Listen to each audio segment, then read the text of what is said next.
All right, good evening, everybody. Thrilled to see the large crowd. Thank y'all for coming tonight so that we can recognize many of you.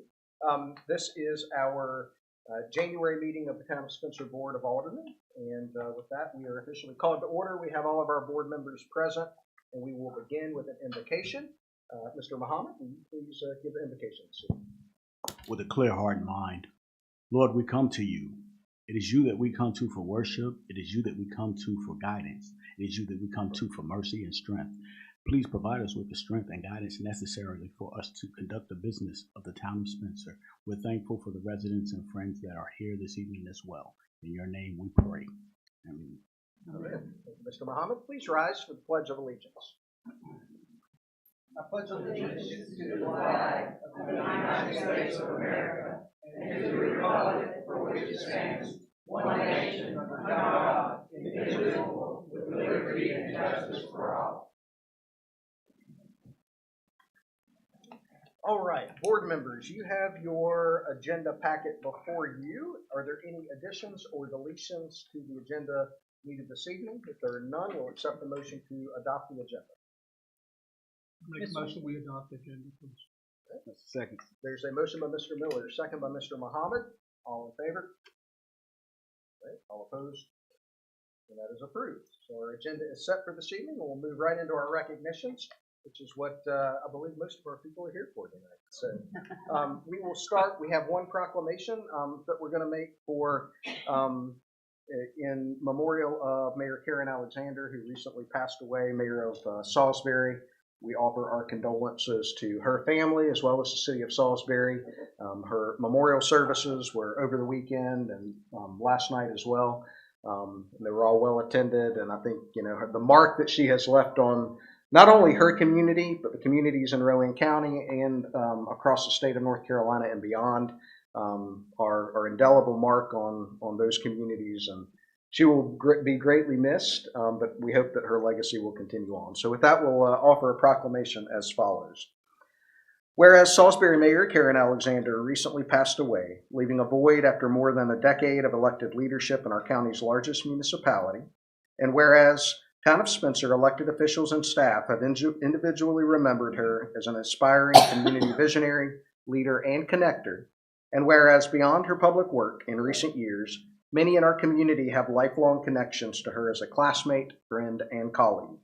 And whereas her public service, professional work as an architect, and personal attributes all shared the thread of inclusivity, optimism, and a keen ability to listen to the concerns of the community, and whereas she is also remembered for her impeccable grace, style, and intellect, coupled with a can-do attitude and an ability to roll up her sleeves, and whereas in addition to her leadership within Rowan County, Spencer joins communities across the state that continue to benefit from her dynamic role as a leader and past president of the North Carolina League of Municipalities. Her calm and pragmatic leadership, combined with fierce advocacy for statewide municipal goals and priorities, came at a critical time of challenges and change, including the COVID-19 pandemic. And whereas Spencer also benefited from her professional expertise and design abilities through KKA Architecture, the designer of the Spencer Fire Department Station 75, which will stand for decades to come. Now, therefore, I, Jonathan D. Williams, by virtue of the authority vested in me as mayor of the town of Spencer, and on behalf of the entire Board of Aldermen and all our citizens, do hereby proclaim our deepest condolences to the city of Salisbury and the family and friends of Mayor Karen Kirks Alexander. Be it further proclaimed that we extend our sympathy and join all those who mourn her heartbreaking passing from this life. In witness whereof, I've ordered the town seal affixed by my signature on this, the 14th day of January, in the year of our Lord, 2025. And we have this proclamation on a plaque that we will present. We'll present it to the folks at the city of Salisbury and make sure to share that with her family as well. The next proclamation is to honor our Winterfest volunteers and the organizing committee. And so I'm going to read the proclamation, and then I will invite Kim Lentz, who's been chair of the group, to come forward and accept the plaque on behalf. And she can, if there's anything you want to say to your volunteers, we'd be happy to allow you that opportunity. So the proclamation reads, whereas Winterfest, a Christmas marketplace, was created to provide a fun, family-oriented event for the citizens of the town of Spencer and surrounding communities, as well as complement the North Carolina Transportation Museum's annual Polar Express event. And whereas the fourth annual Winterfest was held during the weekend of December 6th through 8th, 2024, and whereas volunteers throughout our community organized, constructed, set up, and staffed numerous events during the 2024 Winterfest, including the Doodah Kids Parade, lighting of the Christmas tree, Santa's House, Spencer on Ice, Freeze Your Buns Run, Veterans Salute, Kids Corner, a large tent for craft vendors, entertainment, demonstrations, a beer garden, and food trucks. And whereas the amount of time to create and hold an event of this magnitude requires the partnership of individuals, businesses, schools, nonprofit organizations, faith-based organizations, civic groups, service organizations, and those who serve in local government and our community. And whereas our neighboring business and property owners in Park Plaza made Winterfest possible in 2024 by providing access to their properties, and whereas volunteering one's time, talents, and resources is an integral part of community and essential for preserving and improving quality of life for citizens in the town of Spencer and neighboring communities. And whereas the significance of contributions by sponsors, business partners, and individuals are critical to the success of Winterfest and are deeply appreciated. And whereas it is important to honor those who give of their time, talent, and resources for the betterment of this community. And whereas the town of Spencer is proud to honor the volunteers, sponsors, and town staff for their contributions to making the fourth annual Winterfest a resounding success. Now, therefore, I, Jonathan D. Williams, by virtue of the authority vested in me as mayor of the town of Spencer, and on behalf of the entire Board of Aldermen and all our citizens, do hereby proclaim our gratitude to all those involved for their invaluable contributions to Winterfest, a Christmas marketplace.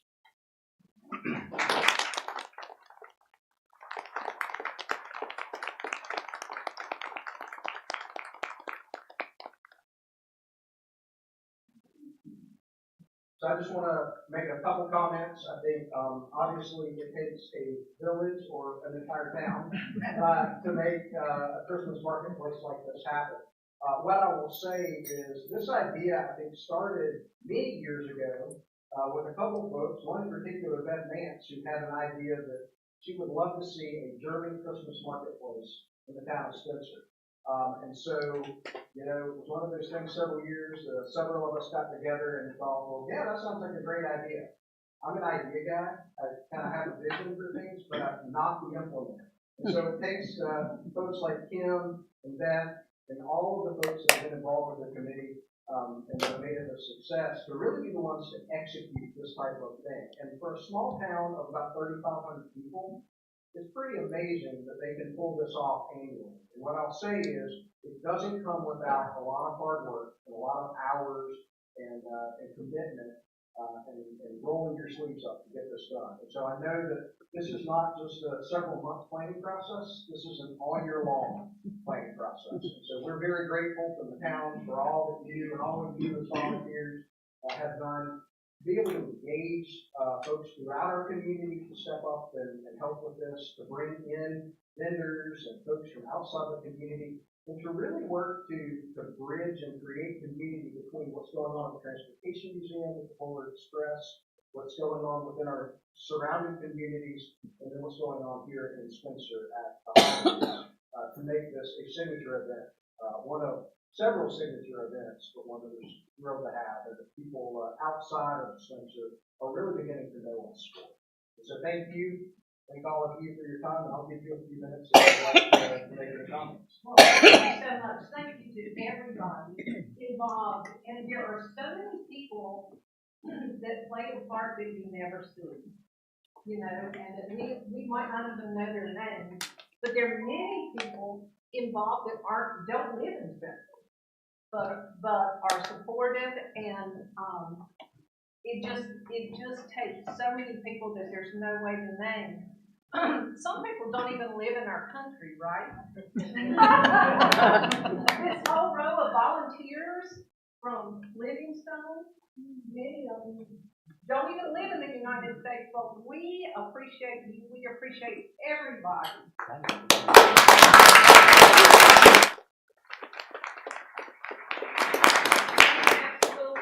we have schools involved. There are so many dance groups that come to perform, just people from all over.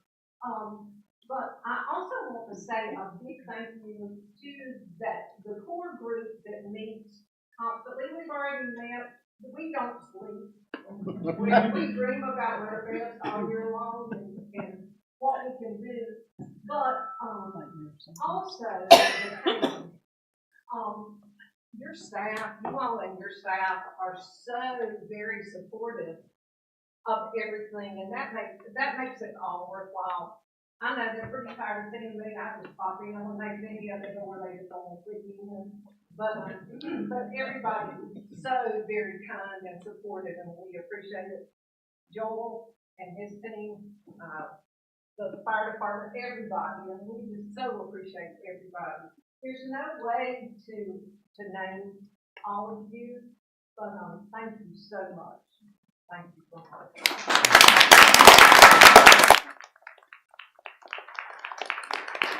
So why don't you go ahead and tell the group the dates for next year? Yes. And the location, which is also exciting. Very exciting. We're looking forward to being in our new park. And I'm sure all of the businesses down the street are looking forward to us being in our park. Also, it's the first weekend in December on Friday, Saturday, and Sunday. What is the name today? Yes. I forgot. It's the first weekend. Thank you very much. All right, and our next proclamation is going to be to recognize the Spencer's Holiday Caravan organizers. And so this is a very special proclamation. We were, as many of you know, kind of put in an awkward situation this past year in being notified in August that we weren't going to be included in the 'Tis the Season Spectacular parade that had gone on for several years and was, I guess, the predecessor to that was the Spencer or the Holiday Caravan Parade, which had occurred for many, many years here in town. And so I think many people were left wondering, including our board and staff members, what were we going to do, afraid that we wouldn't have a parade. And so what I want to say is that several amazing people in our community that really have a passion for the parade stepped up and said, we're going to make this happen. And truth be told, I don't think that I thought that it could be done, honestly, because it is nothing short of a miracle that they pulled off what they did. And I think they deserve a lot of credit, along with the many volunteers that they pulled in to help with that, to make a parade of the caliber of what we saw in November happen in just a couple months. So it's amazing, and it's exciting to think about what they can make happen with 12 months to plan this year. So with that, I'll read the proclamation. And then after that, I will invite Lynn Purvis and Heather Racino to come up and accept the proclamation. Whereas Spencer's Holiday Caravan Parade was created to provide a fun, family-oriented event for the citizens of the town of Spencer and surrounding communities, as well as complement Winterfest, a Christmas marketplace, and the North Carolina Transportation Museum's annual Polar Express event. And whereas the first annual Spencer's Holiday Caravan Parade was held on the evening of November 27, 2024, and whereas volunteers throughout our community organized, constructed, set up, and staffed the parade, food trucks, and local restaurants under time constraints, whereas the amount of time to create and hold an event of this scale requires the partnership of individuals, businesses, schools, nonprofit organizations, faith-based organizations, civic groups, service organizations, and those who serve in local government and our community. And whereas volunteering one's time, talent, and resources is an integral part of community and essential for preserving and improving quality of life for citizens in the town of Spencer and neighboring communities. And whereas the significance of contributions by sponsors, business partners, and individuals are critical to the success of Spencer's Holiday Caravan Parade and are deeply appreciated.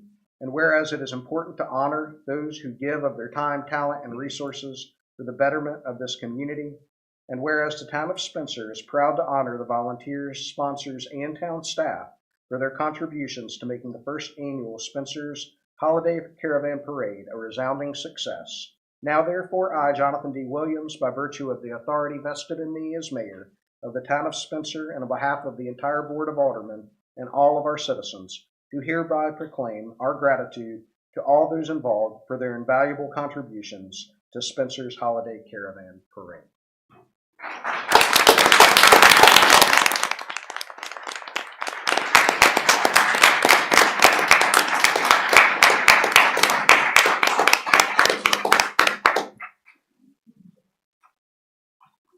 So these two ladies, what they have done is incredible, it was miraculous, and amazing, and we're just so very, very grateful for your enthusiasm, for your resolve when things were down and we felt like we were down and out to dig in and step up and make this happen. I would say that you saved a Christmas tradition in the town of Spencer, and I hope that all of our citizens and community members, even around our own county, recognize that.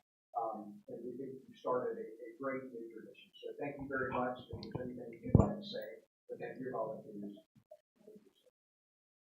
Well, first off, thank you to the town.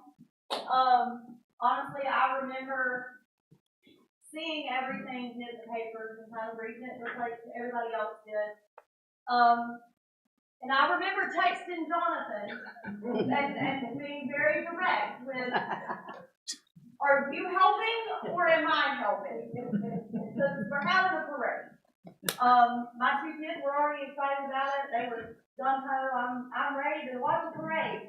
Because that was a family holiday tradition for us. So, you know, of course, had that initial meeting. And at first, I just kind of sat back and watched the comments come, and I said, okay, there's more than just us kicked off about this. We're gonna ride this out. So we waited, and shortly after we were planning to have the meeting up here, that space was too small. It was way too small. So we got a group together, and I will say, it honestly could not have been pulled off without those board members sitting back there in that back corner, and just, what can I do? Where do I need to go? Who do I need to call? Which way am I going today? Yeah, is all I can say. So thank you. We did have quite a few volunteers that came out. The mayor of Faith, Randall Barger, he was at my side at the second of the phone ring. And he even said, I'm dragging my brother to I think great. Love it. So thank you all for all of the support, all of the dedication to come out. Because I'm going to tell you, when I rounded that corner with the banner, emotions hit. Because I have never seen, as many years as I've walked that street, I have never seen the crowd as full as it was. And as many faces light up as they did that night. So thank you to all of you that came out and supported. Our next date, we have that set, is November 26th, and takeoff will be between 6:30 and 6:45. So we look forward to seeing you there. Thank you.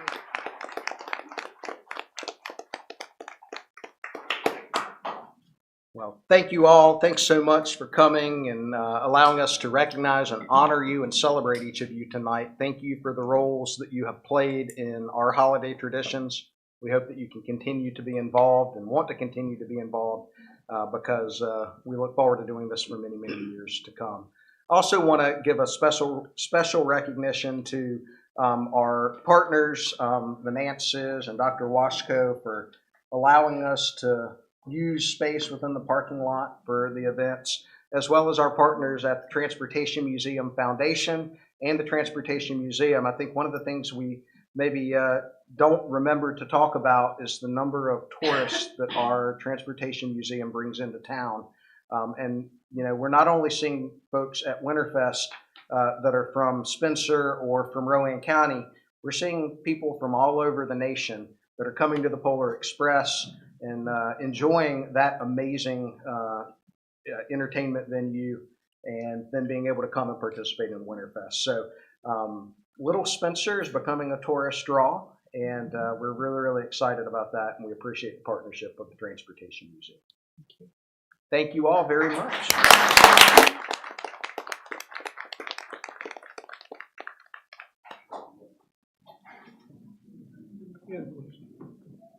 All right, board, we're going to move on to public comment this evening. We do not have anyone signed up for public comment. And so I'm going to pass that down to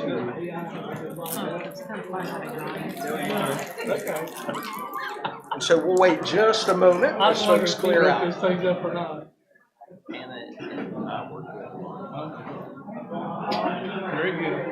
I'm glad somebody's looking after you. I had 56 people. 56 what? People? That you counted? Pretty close. Now we got down to 5.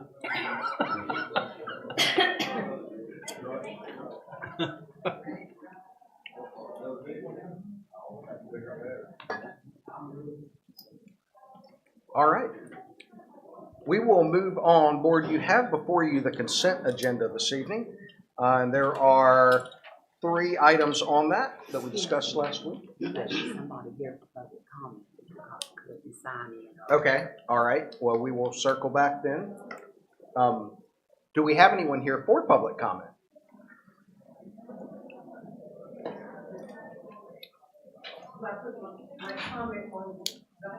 Yeah, if you come up here, you can sign in. We can let you sign in. That's fine. Everybody leaves. Okay. Are you bashful? Shy? Are you shy? Don't want to be around up and down people.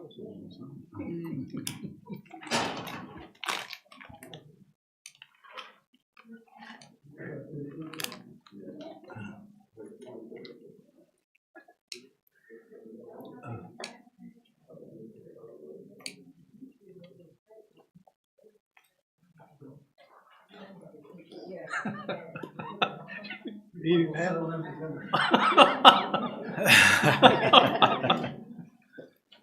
Steve? Is that a 2-course meal or a 3-course meal? Just 1 course.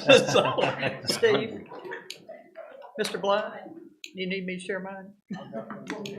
Need you. Yes, all right. So public comment this evening, we have 1 individual signed up, and we'll just remind everybody that there are 3 minutes to speak during public comment.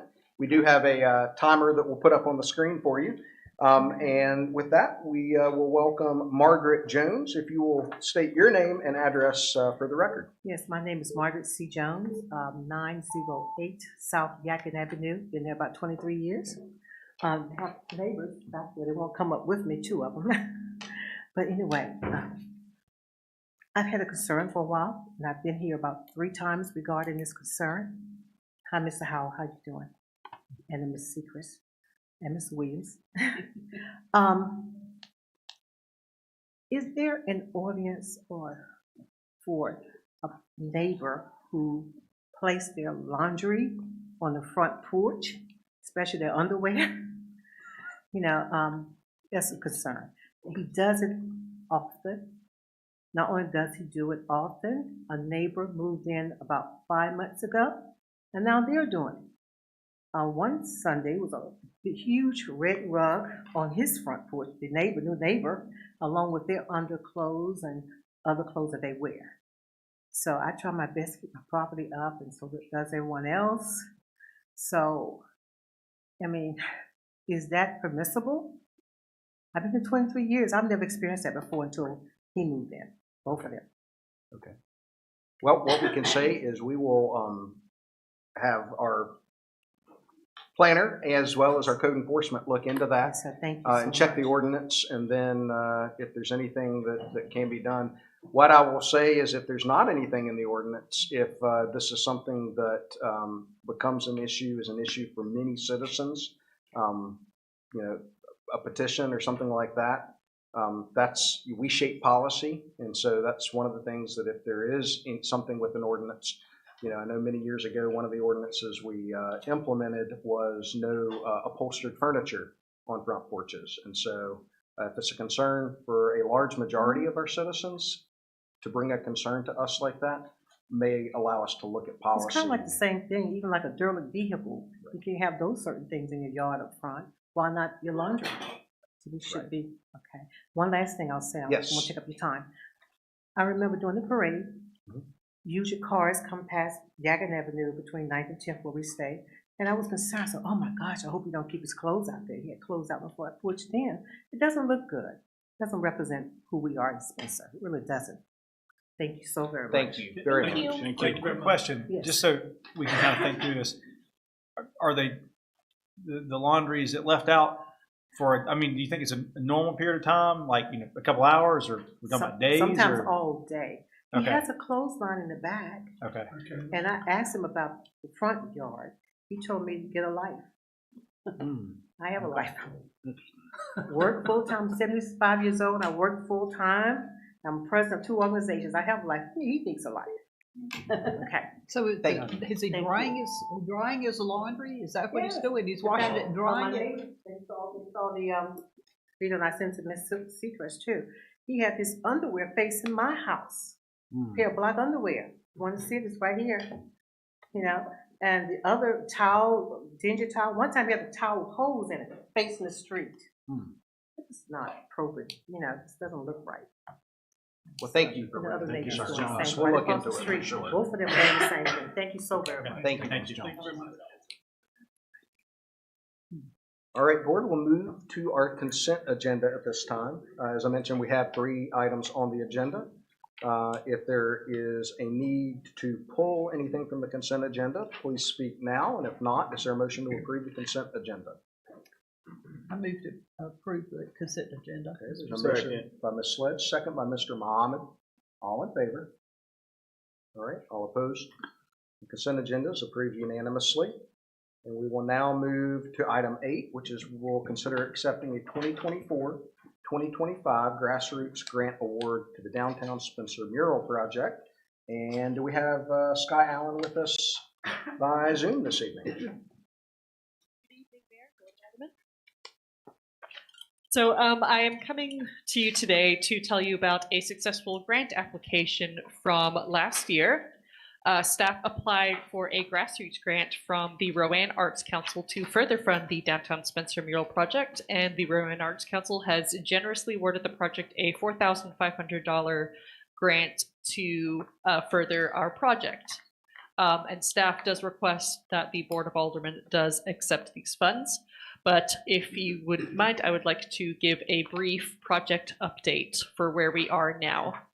So at this point, the Downtown Spencer Mural Project has implemented 3 murals in the downtown area of Spencer. We have plans to do at least 4 more. We are currently engaged with a contract with the artist Gina Franco for a piece that will be painted on the side of the former Museum of Dolls, Toys, and Miniatures. The committee is also currently developing a contract with the artist Lance Turner for a mural to be painted on the right side of the Park Plaza Shopping Center. The Downtown Spencer Mural Selection Committee has also recently completed a call for artists, and we have brought on 3 new artists on board. The artists Gabriel Nguetz and the artist team of Scott Partridge and Julio Gonzalez for 2 future projects that are intended to be installed on the North Carolina Transportation Museum Park Plaza office and the former Studemeyer Furniture Building, respectively.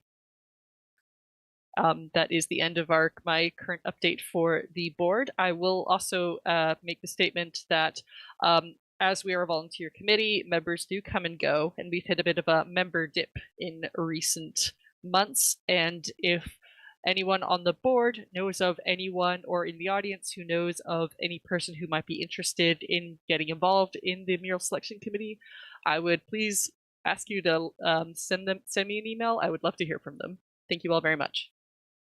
Great. Thank you very much, Sky. Thanks for all your work that you continue to do from afar. We hope that everything with your studies are going well, and we appreciate you continuing to help us out here and move this project forward. Board, do you have any questions for Ms. Allen at this time? I got one. Scott, relating to this mural right outside the town hall, we said something about putting a QR code to kind of let everybody know what the town's history is. Has that progressed any, or do we know we're going to make plans to do something like that? So the plan for that is to have a small placard on each mural that would have the name of the piece, the artist's name, as well as a QR code that would give the a visitor or a resident more information about the mural. At the moment, the grant funding we have is for mural work only, but the hope is in the future to begin garnering funds to create this sort of digital platform that could be easily accessed by guests. Do we have an estimate on what that would cost? I have reached out to 2 potential companies so far. I'm still at the moment, no, but it is a question I am working to answer. Okay. Yeah, I think that'd be helpful to just know kind of what the cost we're looking at. I mean, I think there's potential for donors and things like that may be interested in doing something like that. Definitely. Okay. Any other questions? All right. Well, board, then you have before you to consider adopting the grant award for the mural project. Is there a motion to adopt the award? So move. All right, there's a motion by Mr. Muhammad. Is there a second? Second. Second by Ms. Moody. All in favor? All right, all opposed? And that is approved unanimously. Thank you again, Sky. Appreciate you being with us today. Thank you all. Thanks, Sky. The next item is to consider adopting ordinance 25-01 to amend our Town of Spencer Development Ordinance, Article 5, Section 5.2, to remove the town's authority to initiate zoning map amendments that result in a downzoning as defined by North Carolina General Statute 160D-601. Mr. Blunt. Everything you need to know is in that title. I explained the details of this to you at your Thursday meeting. It's a very simple adjustment to our current ordinance language that removes your authority to initiate a downzoning. And that's all we're trying to take care of at this point.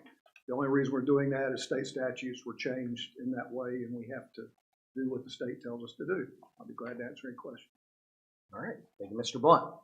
Board, any questions on this matter? We heard an update on it last week, and again, it's basically a requirement based on legislative action that was taken at the state level to remove authority that municipalities have. Just briefly, if I may. Mr. Mayor, I just briefly mention, I asked that this be pulled from the consent agenda, and I first say that my opposition to this has nothing to do with Mr. Blunt. He is a fine planning director, and he is simply doing his job. But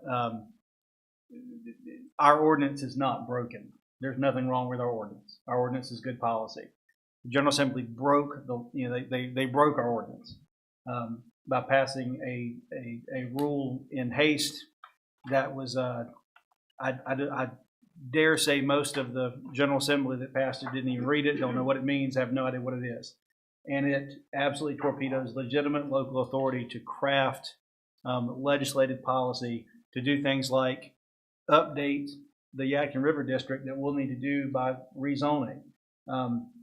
Downzoning is not a great thing always. It can lead to diminution in value, but there are remedies for that. We've expanded downzoning to include legitimate legislative policy to adjust a zoning map to changes. And that's now prohibited. We don't even need to talk about adjusting the Yadkin River District anytime soon because we can't do it. And that's absurd. So I'm voting no, not because I don't believe in state law or following state law, because we didn't need the state law. And the General Assembly broke our ordinance, and we should ask them to fix it. We should be fixing it. So my vote's no. And I will point out that he's echoing the feelings of boards and especially planners across the state who are lobbying the state legislature to fix the problem that they've created. I think this was a knee-jerk reaction to some isolated instances where they could have more closely focused their ordinance adjustment But my job is to keep you guys up to date with the law, so that's why I'm here. And so I think maybe the question then becomes, what is our recourse? What are the next steps we need to make to address this issue, right, at the state level? But then also, I think, this brings up a larger concern for me of the state legislative authority. They are usurping municipal rights and municipal authority, taking that back.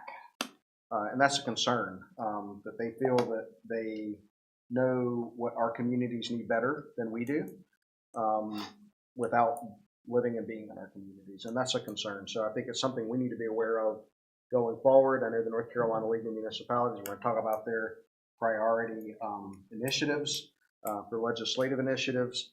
There's several on there that relate to making sure that we're working to maintain municipal control and authority. So I would encourage us to really push on that. And I guess my question is, what is our recourse with this specific statute change? What do we need to be doing? I think the answer is we need to be reaching out to our local legislative representatives to really make them understand the damage that this does, the potential harm that this causes, and more so the potential harm that when they do things like this, that it generates for our local communities. Questions, comments from the board? So if we don't approve it, is there recourse from the state? I mean, I know that we serve at the pleasure of the state government. Could be challenged in court, correct? If you were to not make this change, nothing happens. Nobody's going to come down and spank you for not making the change. If after that you initiated a downzoning, by whatever definition of downzoning they were using, if somebody objected to that move to do a rezoning, they could challenge you in court and they wouldn't. So that's your only risk at this point.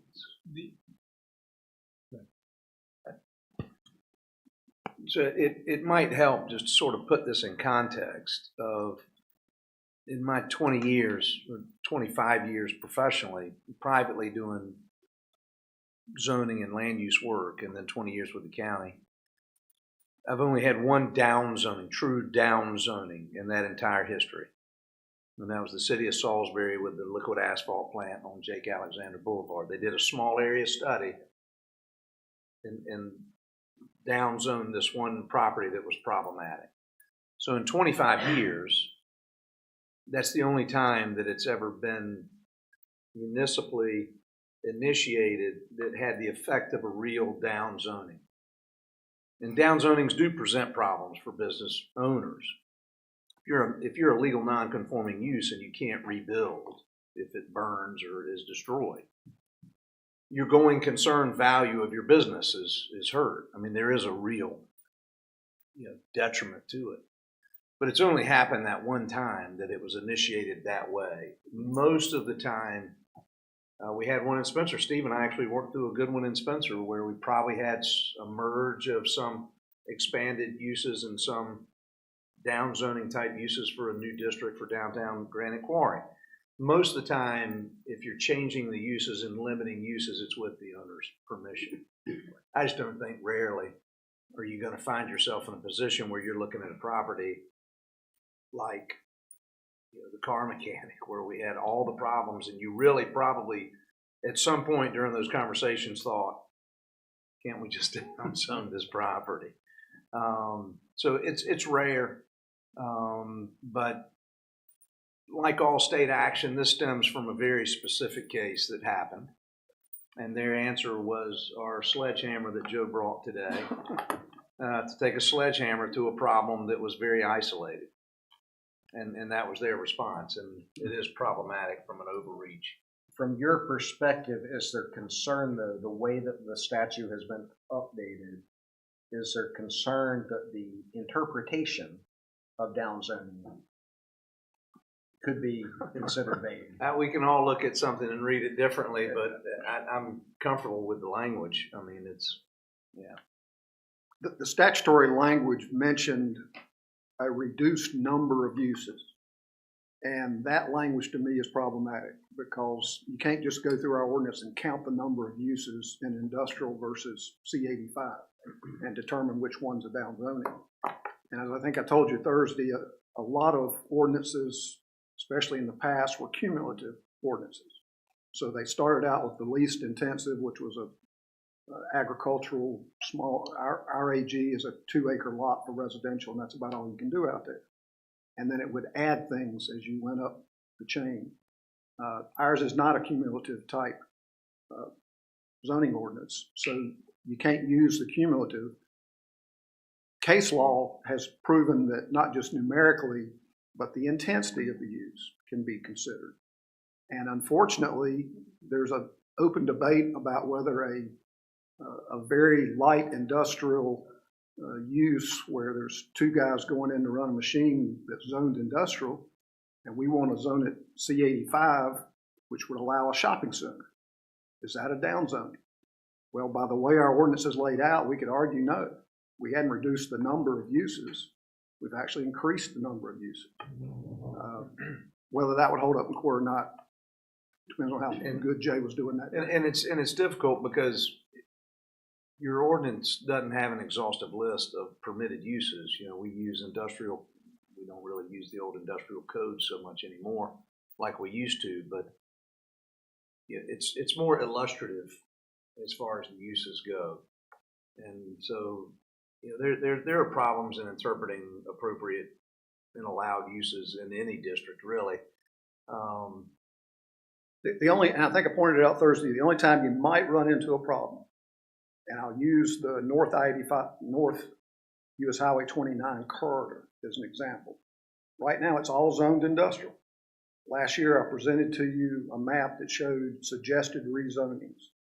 And places where there were already houses, I suggested residential zoning. Places where there were always business, I suggested a commercial zoning. All of those would be considered down zonings from industrial. And quite honestly, on my list of things to do for that project is to go talk to the people and make sure they agree with what we're trying to do out there. And so it really, in fact, wouldn't hurt you because we're going to get the permission anyway. They're going to be the ones initiating the rezoning. But if y'all decide, hey, we're going to rezone it all C29, and somebody out there complained about it, then you get in trouble with the statute. We've seen this in a variety of legal mechanisms recently where we give private citizens the right to sue. And I'm not saying that there aren't problems with land use regulation. There are. I could give you 4 or 5 things that the legislature could fix that would make land use law better. But this gives one person, whether or not they actually have a real interest in a particular property.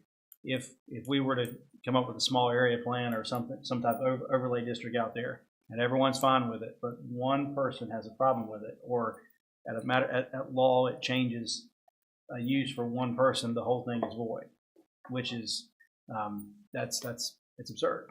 It's absurd. It is. Pro property rights. That's all fine and good. But this is taking that to an extreme that it's extreme. It's extreme. So yeah, I don't think it's a good idea, and I wish they thought through this a little better.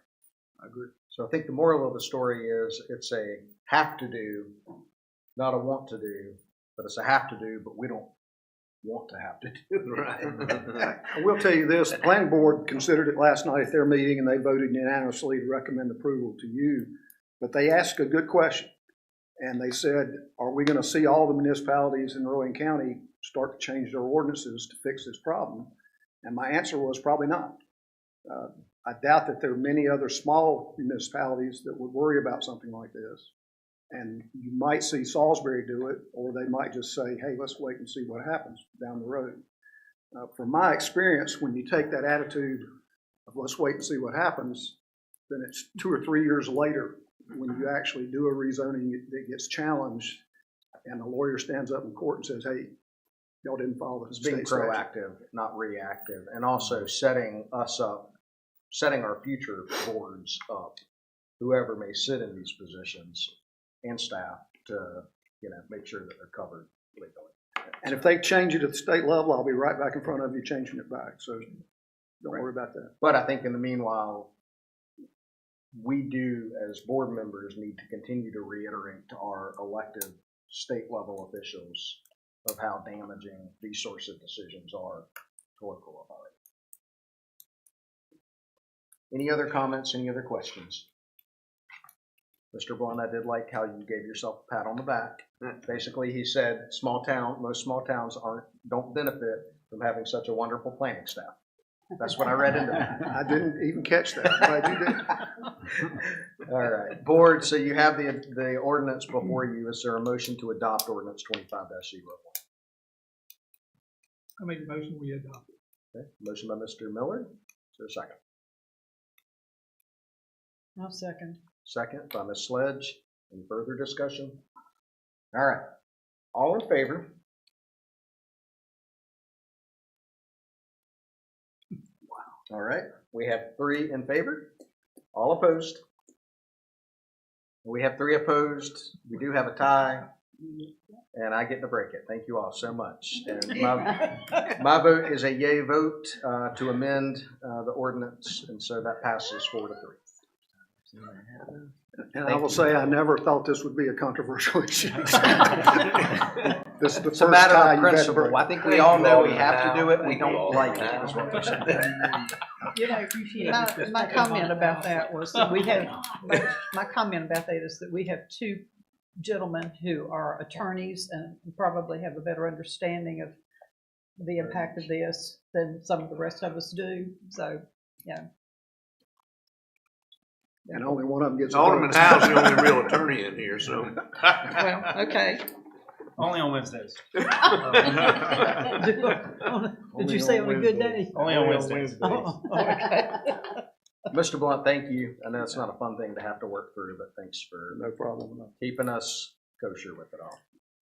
All right, board, the next item is to consider adopting ordinance 25-02 to amend the Town of Spencer Development Ordinance, Article 2, Section 2.1 or 19-1 concerning sidewalks, Article 3, definitions concerning minor subdivisions, Article 16, Section 16.1 through 2, and Article 7 concerning exempt subdivisions, Article 12, Table 12-1 concerning parking spaces required for residential development, Article 8, Section 8.4-3 concerning required setback and RMST zoning classification, Article 2, Section 12.17-1 concerning driveway permits, and the town's fee schedule concerning driveway permit fee for new home construction and payment in lieu of sidewalks per lineal foot fee. That is a mouthful, Mr. Blunt. I'm sure you have a presentation for us. You would think with that title that this would be the controversial one, but I guess we'll just run right through this. After presenting this to the planning board last night, who again voted unanimously to recommend approval of this to you, I realized that the PowerPoint that I used to present it to them was probably more confusing than helpful, so I went back and redid the PowerPoint. It actually reduced it by 1 slide, so that's a good sign. And it put these summary slides in, which I think will actually be helpful to you. So on the sidewalk issue, the problem is that our ordinance is inconsistent in certain sections on what types of developments are required to provide sidewalks. There's a difference between major and minor subdivisions, exception plats, and there's especially some exceptions for a single-family home being built on a single lot, not a subdivision, but just building on an existing lot. The solution to that, in my opinion, was to clear up the language. And I won't blame this one on the state. This one I won't blame on anybody, except that our ordinance is written in such a way that it's got 24 chapters or articles. And chapter 2 is where all the cleanup language was put into the ordinance as the town of Spencer reviewed it and adopted it. So there's certain things in chapter 2 that don't exactly agree with things that are in other chapters. So that's basically what this language is trying to accomplish.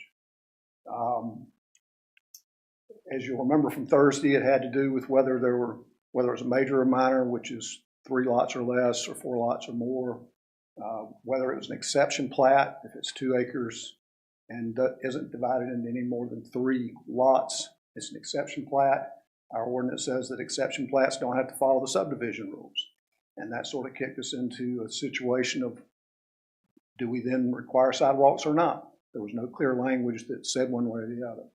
So by this text amendment, what I'm trying to do is clear up that language on sidewalks so that everybody has to have sidewalks, or if they don't want to do sidewalks, or if sidewalks don't make sense, then what they would do is payment in lieu of. They would pay us the value of the sidewalks. And based on some historic numbers that we've used, we've also listed a $25 per lineal foot as a suggested value of the sidewalks, or they can get a contractor's estimate of what it would actually cost on their particular lot. This is the Meadow Street subdivision, and because it had 6 lots, it was a major subdivision. And as a major subdivision, the text language is very clear that they have to have sidewalks and street trees. And it's a little hard to see from this level of the plan, but they did show it on their plan when we reviewed the plan and approved it. They were aware they had to provide sidewalks and trees because it was clearly stated in our ordinance. And that's what it turned out to be. And I take some level of pride in this. I think it's a nice looking neighborhood. It turned out well, and the contractor did a good job. I like the mix of different styles of houses. Like the fact that they did push them back on the lot, having to do with the parking issue, so that there's actually room for a parking pad for 2 cars. Here's a 3-lot subdivision on 2nd Street. Because it was an exempt subdivision, we did not require sidewalks. And there's their plan. It does not show any sidewalks, and we approved it just like that. So those houses will get built without sidewalks. These are some questions that I would be faced with when these lots are built under the current ordinance. This is at 210 Yadkin Avenue, an empty lot. Used to be a house there, I think, in the past, probably burned down. And if you look very, very closely at that right-hand picture, you can see that there is an existing sidewalk on both sides of that lot. Probably if you dug down into the grass and dirt, you'd find a sidewalk in front of it. Our current ordinance says for that development, that guy would have to build a sidewalk that wasn't there because there's an existing sidewalk network. Here's 205 and 207 Ann Street. This is right next to that old water tower on Ann Street. The owner of that property subdivided, created 1 lot. Not only was it an exempt subdivision because it met that criteria, but there is no existing sidewalk network. So when he built the house on that little lot, not only did he not have to build a sidewalk, he didn't have to do payment in lieu of. He didn't support the town's efforts to create a sidewalk network throughout the town. This is on South Yadkin Street, 2 lots that were developed. And I think they did a good job. They actually poured the sidewalks when they built the house. They did push them back far enough to get a parking pad in front of the house. But we didn't actually require them to do those sidewalks because it was an exempt subdivision. He did it on his own, as a good contractor should. It does connect to an existing sidewalk network, so it made sense to build the sidewalks there. Here's a complicated one, a subdivision of a single lot into 2 lots at the corner of 3rd Street and what is now Meadow. In that upper right picture, it says South Spencer, but we changed that. If you consider the issue of an existing network of sidewalks in this particular instance, on Meadow there is no sidewalk, and that's where the new lot was created. But on 3rd Street, there's sidewalks on both sides of the street. So should I, as a planner, say, hey, there is a network, and therefore you ought to build a sidewalk down here? Or should I say, it's an exempt subdivision, so we're not going to require you to meet those requirements? Or should I say, well, there's no sidewalks on Meadows, so don't build a sidewalk, but do payment in lieu of? The language leaves a lot open for interpretation. And finally, one of my favorite pictures on Whitehead, a 2-lot subdivision at the left-hand side of that drawing was not required to provide sidewalks.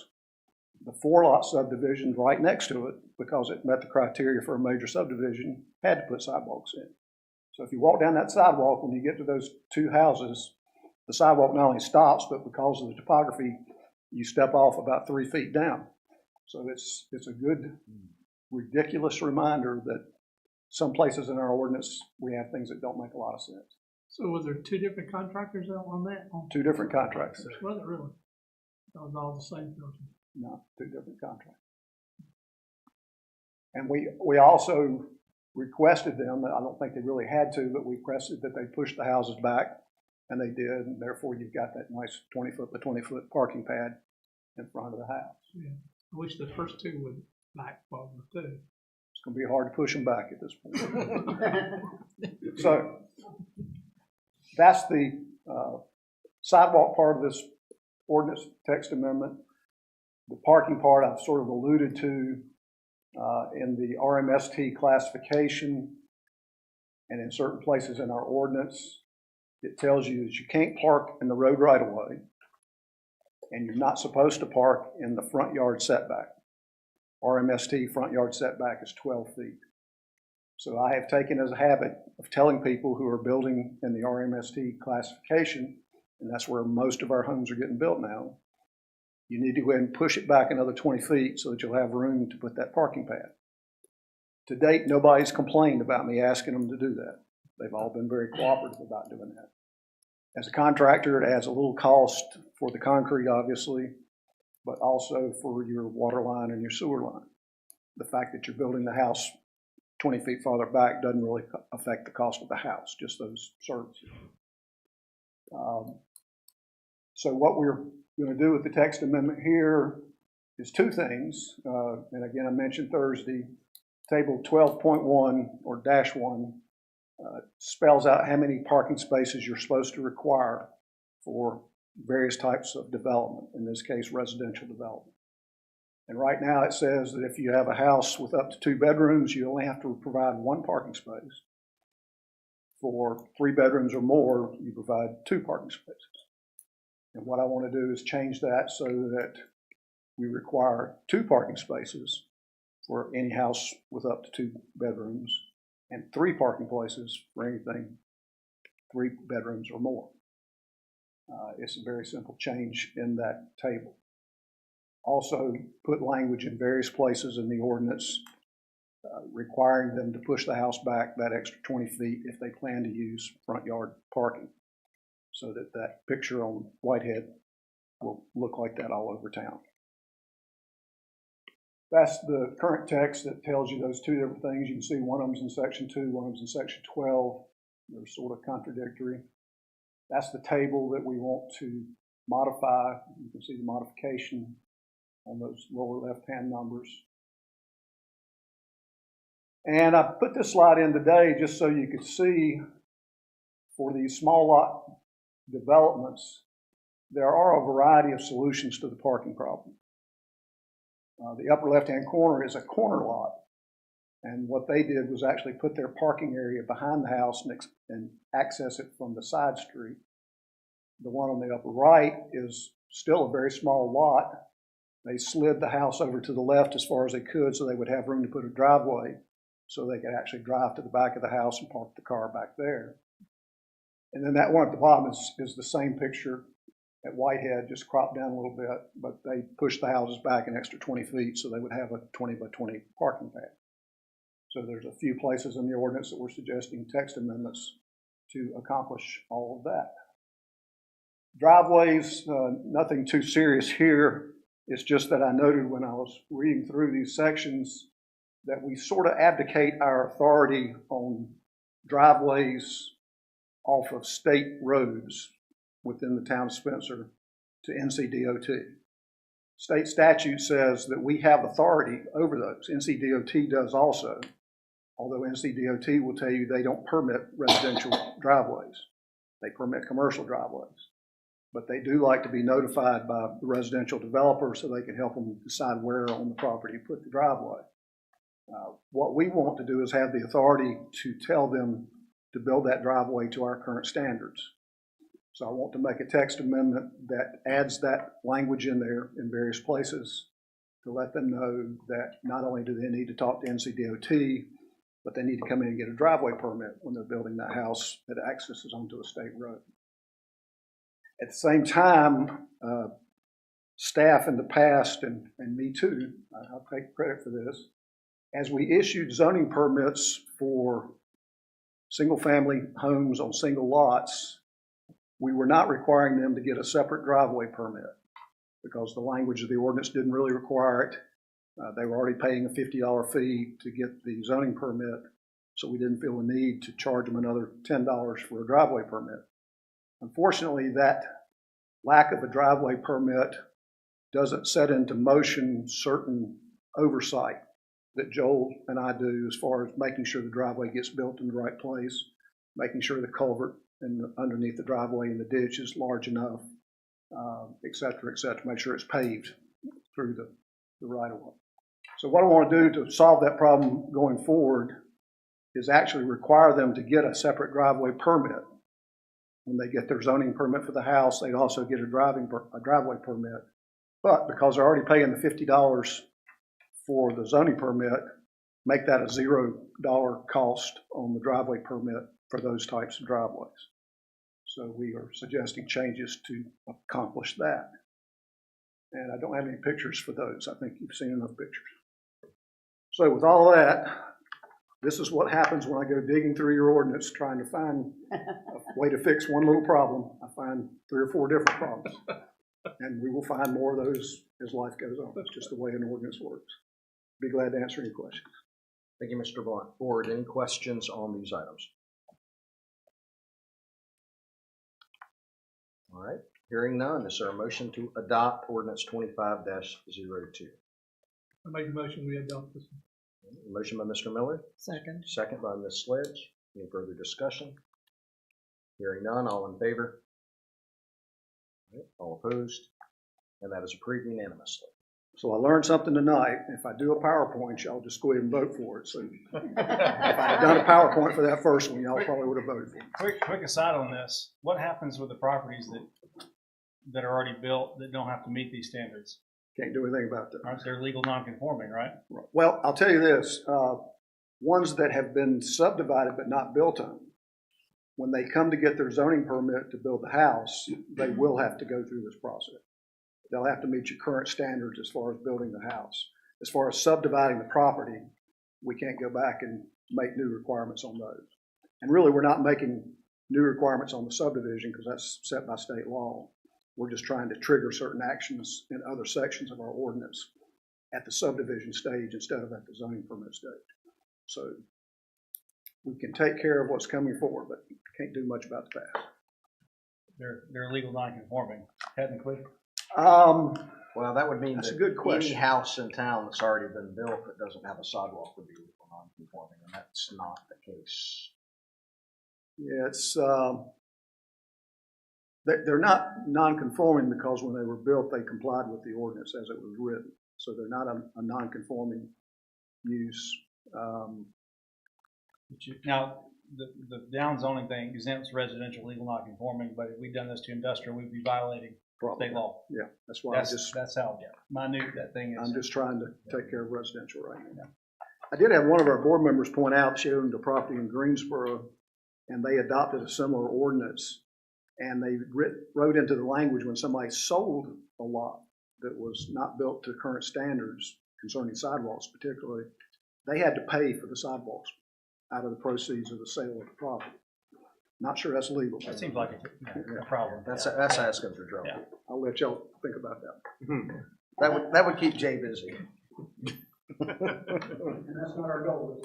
No, it's not. All right, thank you all. All right, the next item is to receive a report on the potential adoption of an ordinance that would amend the Town of Spencer Code of Ordinances, Title 3, Chapter 32, to create a Parks and Recreation Advisory Board. This is an exciting item that we've been planning for quite a while now. So, Mr. Morris, welcome. Thank you, Mr. Mayor, members of the board. The item, agenda item before you is consideration of adoption of an ordinance to create a Parks and Recreation Advisory Board, but not tonight. What we're proposing is to introduce this information to the public realm through this meeting tonight. In other words, make this presentation to the board. I know that it's been discussed for quite some time, but we're sort of formalizing our approach here and making sure that the community is aware that we're moving into a new operation for the town government.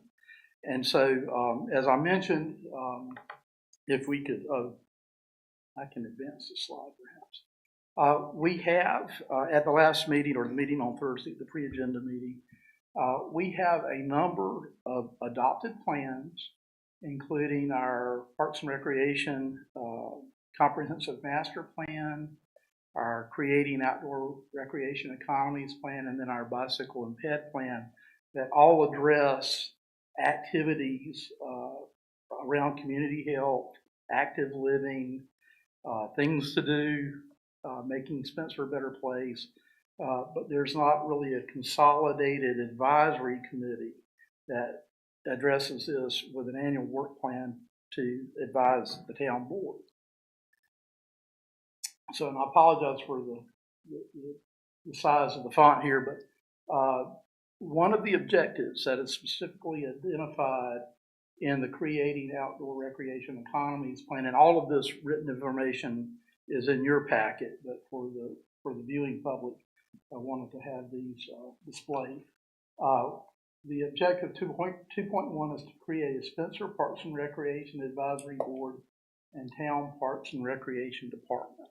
So it sort of elucidates some of the actions that would be necessary to make that happen. Share this idea with the board, that if the ordinance is adopted, that board would adopt bylaws and rules of procedure that they would in turn share with the board for your approval. And then one of the other things that's mentioned is recruiting creative outdoor recreation economy work group members to serve on this potential committee. So I've also mentioned in the package there are a number of things that are currently underway that are in support of this plan moving forward, and the idea that the town would benefit from having someone that is specifically attuned with these activities going forward. The first is Spencer Town Park. Everybody sees the progress that's being made on that right out in front of this, front of Town Hall. The donation of the Carter property on 11th Street, which will be an adaptive reuse facility that will serve not only Standback Educational Forest, but has the potential to benefit, the larger community at large, if you will, with recreational activities. The Grants Creek Blueway Trailhead, we were awarded funding for that project, and it is currently under environmental review by a variety of state agencies. We have a pending application for the Rocky Branch Loop Trail. This is the trail that follows Rocky Branch through the recently acquired 45 acres that we received a year or so ago from Three Rivers Land Trust and Standback Educational Forest. And then also the pursuit of hiring an active living coordinator. That would be the person that would be responsible for coordination of activities within this Parks and Recreation Department. They would report through your town manager, and I think the town clerk is going to be involved in that hierarchy of supervision. And it would be a town employee that would coordinate with other organizations in the community that are doing events. So just a quick overview of the proposed board. And as I was drafting the language for the ordinance, I was basically parroting the language for the Historic Preservation Commission as it relates to the way, the format more than anything else, not necessarily their activities, but the format in our proposed ordinance. And so the Parks and Recreation Advisory Board would be just that. They would serve in an advisory capacity to the Board of Aldermen. And they would be tasked with a variety of things. And they would coordinate and recommend strategies and policies to the board. They would present an annual recreation work plan to the board that you would consider as part of your annual budgetary process. So you would be able to evaluate the costs associated with the work plan and make decisions about the activities that would be allowed through the funding process. They would review and recommend proposals for the addition or alteration of recreation properties. These would be the folks that would have their eyes not only on Town Park, but 8th Street Ballpark and the Yadkin River Trailhead and the Standback Forest. And they would, through that annual work plan process, make recommendations to you about potential improvements or repairs or things that need to be addressed within the facilities or the creation of new facilities. There may be an element of that. They would conduct educational programs with respect to parks and recreation and community wellness. And we actually received an email just this past week from a person with the Rowan County Health Department seeking an opportunity to partner with the town of Spencer on a wellness initiative. And the town manager rightfully responds, hey, we're working on that, and we're going to have somebody in place that would be a logical connection for that particular program. And then finally, there's a statement about cooperating with state, federal, and local governments. And so fundamentally, that's about taking advantage of grant opportunities through the Parks and Recreation Trust Fund, Land and Water Fund, Department of Commerce, whoever else is out there. The county government are working with our neighboring municipalities to implement the objectives of recreation.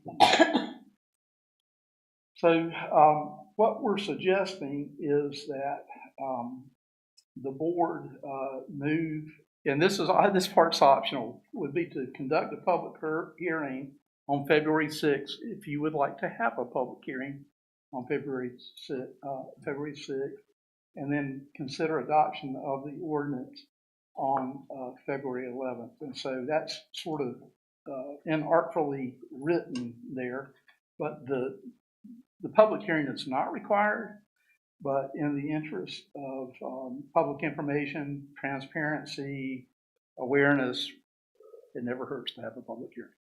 So that's what I have for you tonight, and be happy to answer any questions that you might have. All right. Thank you, Mr. Morris. Thanks for your work on getting the wheels turning to make this process happen. Board, do you have any questions this evening? Joe, I just wonder about the property that was given to us by the Yadkin Association. Historical Museum Association. Yes, ma'am. Okay. Is that part of, I mean, have we done anything other than just accept the deed for that? There hasn't been any activity on that, and I would say that would certainly be within the purview of an advisory board to make recommendations about that. Our approach in the past few years has been to fund projects based on the availability of grant funds. And so there's sort of a natural sequence with the Department of Commerce grants, for example. You can only have one grant at a time within that grant program. We have two grants within different grant programs, but you can only have one project. With PARTF, you can do multiple grants or grant applications. And so there's fundamentally an issue of availability of man hours, person hours to get it done. And so there hasn't been any plans developed around that site for now. Although, I mean, Steve led a really great planning process for that whole Yadkin River district, but it didn't get into the details of that site other than referring to it as the Overlook Park. Other questions? Okay. So basically, we don't need a motion or anything like that. We basically just need a board consensus that we'd like to have a public hearing for this on February the 6th and consider it on our February 11th agenda. All right. So general consensus to do that. Thank you. Thank you. All right. Next on our agenda is to consider appointing the voting delegate to cast the town's vote for the North Carolina League of Municipalities 2025-2026 biennium legislative goals. So as I mentioned at last week's pre-agenda meeting, we have a list of legislative goals that the Legislative Policy Committee has worked with various municipalities across the state to set a list of 16 proposed legislative goals. I had the opportunity to sit on that committee and participate in the process. And so you have a list of 16 proposed legislative goals.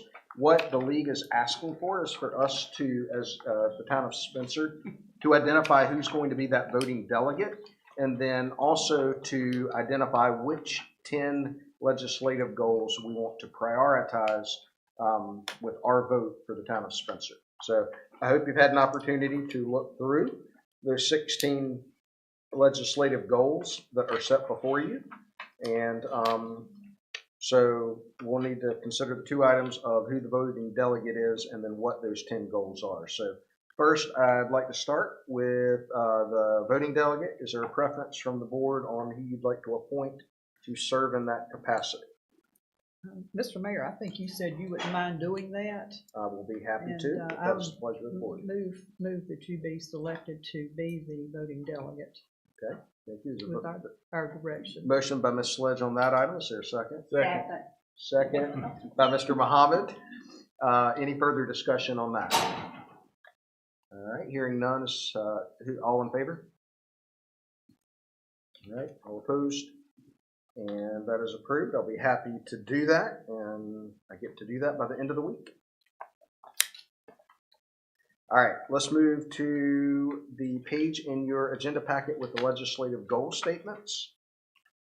And you'll see the first item, we'll read through these, is to expand funding opportunities for disaster resiliency and recovery efforts.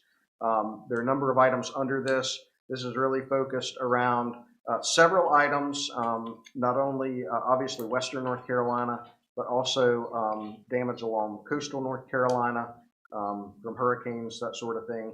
The frequency and intensity of these we see continuing to happen. And so obviously this is a needed goal for areas that have been impacted by damage or that may be impacted by damage in the future. The next item is to establish long-term funding streams that adequately address water, sewer, stormwater, transportation, and other infrastructure needs. What I will add here is this is really focused on the things like making sure that the bipartisan infrastructure deal that was passed, the funding that comes to the state of North Carolina is used in meaningful ways that are going to benefit municipalities across the state. And you know, we've identified that we've got issues with things like within our transportation funding, needing additional power bill funding to keep up with rising costs, and making sure that as cost of construction and maintenance of roadways increases, that the funding coming from the state is increasing accordingly. And then also from a stormwater standpoint, we as a town have a need for upgraded stormwater facilities based on our aging infrastructure. Same could be said for water and sewer. Even though Salisbury Railway and Utilities provides that, it is still a need we have here within Spencer. Next item would be to expand state transportation funding streams for construction and maintenance of municipal and state and secondary roads. This is an item that I really pushed for as a part of that committee. I think many other smaller communities did as well. And this is specifically focused on looking at expanding Powell bill funding or other funding streams specifically to support our construction and maintenance of roads that we maintain. Next item will be to increase funds to remediate contamination in local water supplies. This is really focused around, you've heard about PFAS or perfluoroalkyl substances known as forever chemicals that have contaminated drinking water supplies across the nation. And so this is really important for water supplies and for water supply utilities across the state. The next item would be to expand incentives and funding for local economic development. This is really focused on how do we provide additional incentives and funding to build our local economies. And we recognize that funding is simply inadequate in many cities, especially smaller towns, to encourage job growth, which is obviously an important aspect of Town of Spencer and our long-term growth plan. The next item is to create incentives to encourage the development of diverse housing options. This really focuses on a shortage of workers for the workforce. And so the economic development and the need for diversity in housing options to be able to attract the workforce to live in the areas where they work is an important consideration. The next item is to provide resources to rehabilitate or purchase blighted properties. This was an item that the group brought up when there's a need to be able to go in if there's a structure, whether it be residential or commercial, areas of blight. When those properties become available, being able to have resources and funding streams available to go in and do that. So yeah, we're taking advantage of our community development block grant to upgrade some housing. This will be looking at expanding resources and funding opportunities to do more of that. Next item is to create incentives that encourage and adequately fund regionalized water and sewer solutions. This is really focused on small communities with small utilities that may not be viable, that their cost of operation and their depreciation on assets may be beyond what their rate structures and their customers can afford. So it's looking at a matter of economy of scale and encouraging regionalization of these utilities. That's not really, that really doesn't impact us as we're already part of Salisbury Rowan Utilities. And so this is more focused towards places in the mountainous area of North Carolina, as well as a lot in eastern North Carolina. The next item is to reduce regulatory conflicts between state agencies that discourage voluntary consolidation, merger, and interconnection of municipal utility systems. Again, this goes back to the regionalization concept, and it's basically saying that municipalities want to encourage utilities working together to solve some of these infrastructure issues, making sure that they're better connected in the event of emergencies, so those sorts of things. Again, not really applicable to Spencer. The next would be to create an orphan road program where the state improves those roads to North Carolina Department of Transportation standards before municipalities assume maintenance responsibilities. This is an item that Mr. Blunt talked to us about, specifically out of Hawkinstown Road, I believe, where that was an issue. So this has impacted us directly. But basically, this is if the DOT basically orphans a road, declares a road orphan, and before they turn it over to us as a town to maintain, or in the case of a developer walking away. I think this was an issue somewhere in Charlotte. There was a huge issue where this happened. It basically leaves that road basically making sure that there is a plan of action and funding to take care of those roads. There's a whole subdivision down there. Yes. Mm-hmm. Yeah. Next item would be to provide local revenue options beyond the property tax. And I think this is an interesting one because roughly 40% of municipal general fund revenue is generated by local property taxes. And that's a significant amount. We saw, we recognize that with the budget considerations we had to make this year is really the one way to generate additional revenue, because so much of our municipal general fund revenue is from property taxes. The one way to increase that was we had to raise property taxes. And so because of that, we have little authority, or none at all, to raise significant revenue in other ways. And so because of that, there are things that the league wants to look at, whether that be regarding sales tax, those sorts of things that can be done at the local level to help bolster general fund revenue without, in other ways other than raising property taxes. And so I think that's an interesting one for us as we move forward to be able to consider. The next is to support technical assistance programs to assist municipalities with securing or maintaining grants or other municipal resources.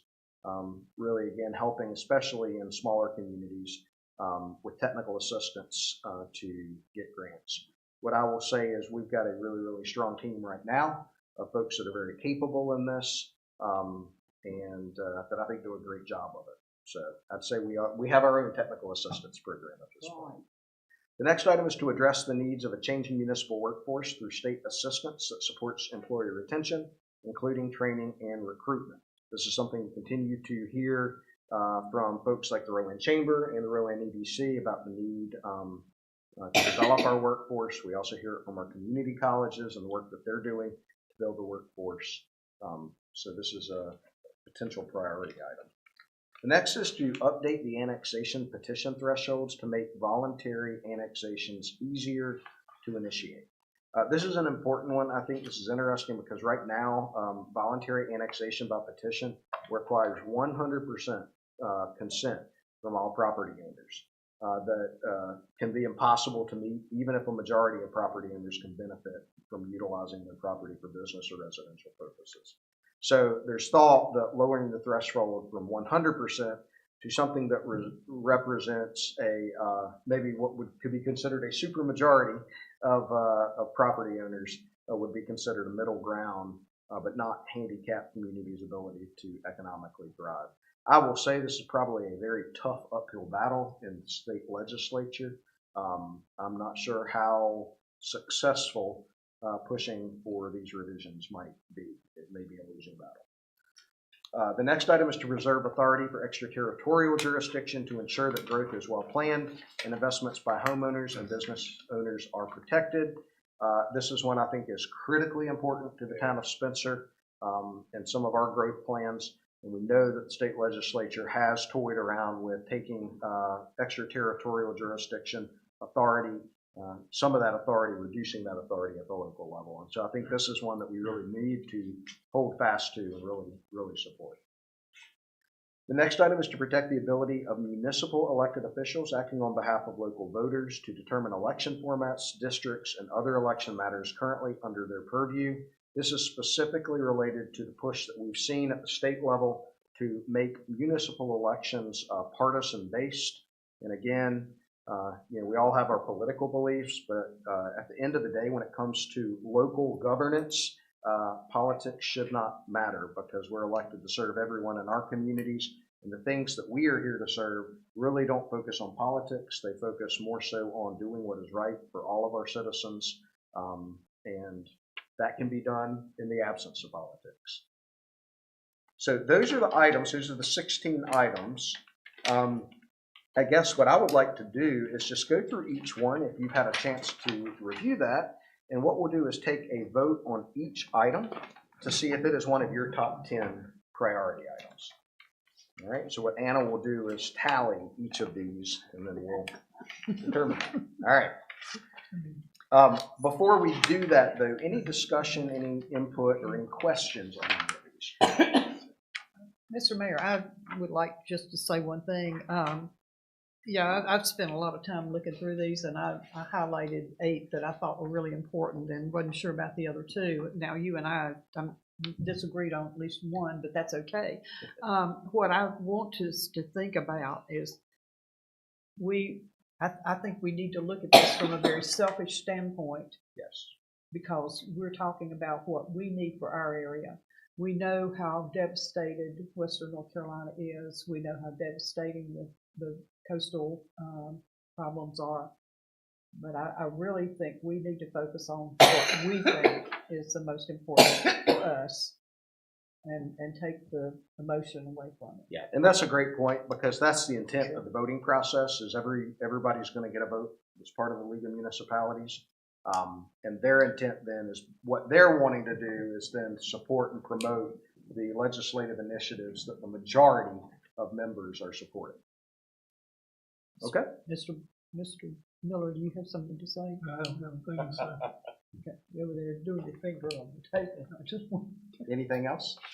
Two quick comments, if I may. I think there's several on here about infrastructure, road maintenance, funding options. You know, we've got a lot of conversation with residents about the state of our roads and sewer and obviously all those things are aging, and so I think it's really important for our community, and I want our residents to hear that we push for those, because I mean the fastest way to fix or start to fix, you know, some of our road issues is to have those extra funds. I mean, it's just the easiest way and fastest way. And I would say on the disaster part, you know, I was thinking about it a second ago. On one hand, no, that really doesn't impact us, but on the other hand, we've all heard, you know, kind of the, I'm not gonna say doomsday, but the potential seriousness of issues with the Yadkin flooding, with the Yadkin sedimentation, with issues with SRU and their intake and which are upstream here, and our, I guess our pump station, but our water treatment plant just over here, and how quickly a disaster could cause a really big problem for all of us. So I mean, you know, while probably 9 times out of 10 that doesn't impact us, you know, I think maybe like the creek clearing thing we did last year. I mean, having those funds to do those types of preemptive strike projects, yeah, I think that's a really important thing. Is we may be that community one day, you know what I mean? Any other comments or questions? Okay. All right, so what I'd like for you to do, if these initiatives, if one is in your top 10, if you'll please raise your hand. And so we'll start with the first one. That's to expand funding opportunities for disaster resiliency and recovery efforts. Okay, we have a total of 4 votes on that one. The next is to establish long-term funding streams that adequately address water, sewer, stormwater, transportation, and other infrastructure needs. That is all 6. The next item is to expand state transportation funding streams for construction and maintenance of municipal and state-owned secondary roads. That is 6 as well. Next item is to increase funds to remediate contamination in local water supplies. That is 0. The next is to expand incentives and funding for local economic development. I'm kind of on the fence with that. Okay. That is 2. The next is to create incentives to encourage the development of diverse housing options. That is 5. The next item is to provide resources to rehabilitate or purchase blighted properties. That is 1. The next is to create incentives that encourage and adequately fund regionalized water and sewer solutions. That is 0. The next is to reduce regulatory conflicts between state agencies that discourage voluntary consolidation, merger, and interconnection of municipal utility systems. That is 0. The next is to create an orphan road program whereby the state improves those roads to North Carolina Department of Transportation standards before municipalities assume maintenance responsibilities. All right, that is 6. The next is to provide local revenue options beyond the property tax. That is 1, 2, 3, 4. Next is to support technical assistance programs to assist municipalities with securing or maintaining grants or other necessary municipal resources. That is 1. Next is to address the needs of a changing municipal workforce through state assistance that supports employee retention, including training and recruitment. All right, that is, let's do that one more time. I missed it. That is 5. The next is to update the annexation petition thresholds to make voluntary annexations easier to initiate. That's 4. The next is to preserve authority for ETJs to ensure that growth is well planned and investments by homeowners and business owners are protected. That is 6. Next is to protect the ability of municipal elected officials acting on behalf of local voters to determine election formats, districts, and other election matters currently under their purview. That is 1, 2, 3. All right. So, Anna, do you have that to be able to report out? Let's see. Okay, you will go from the very beginning. Okay, 4, 6, 6, 0, 2, 5, 1, 0, 0, 6. Okay, I think I've got it. We can check each other. Yeah. All right. So what I'm looking at is those that have 6 votes are initiative 2, 3, and 10, and 15. So that's 4. Those that have 5 votes are initiative 6, 13, and that's it for that. So that's 6 total with 4 votes, initiative 1, initiative 11, initiative 14. And so that takes us to 9 total votes. And so then we have 1 initiative, 16, with 3 votes. So that would be the last one, and that would be 10. Okay? Cool.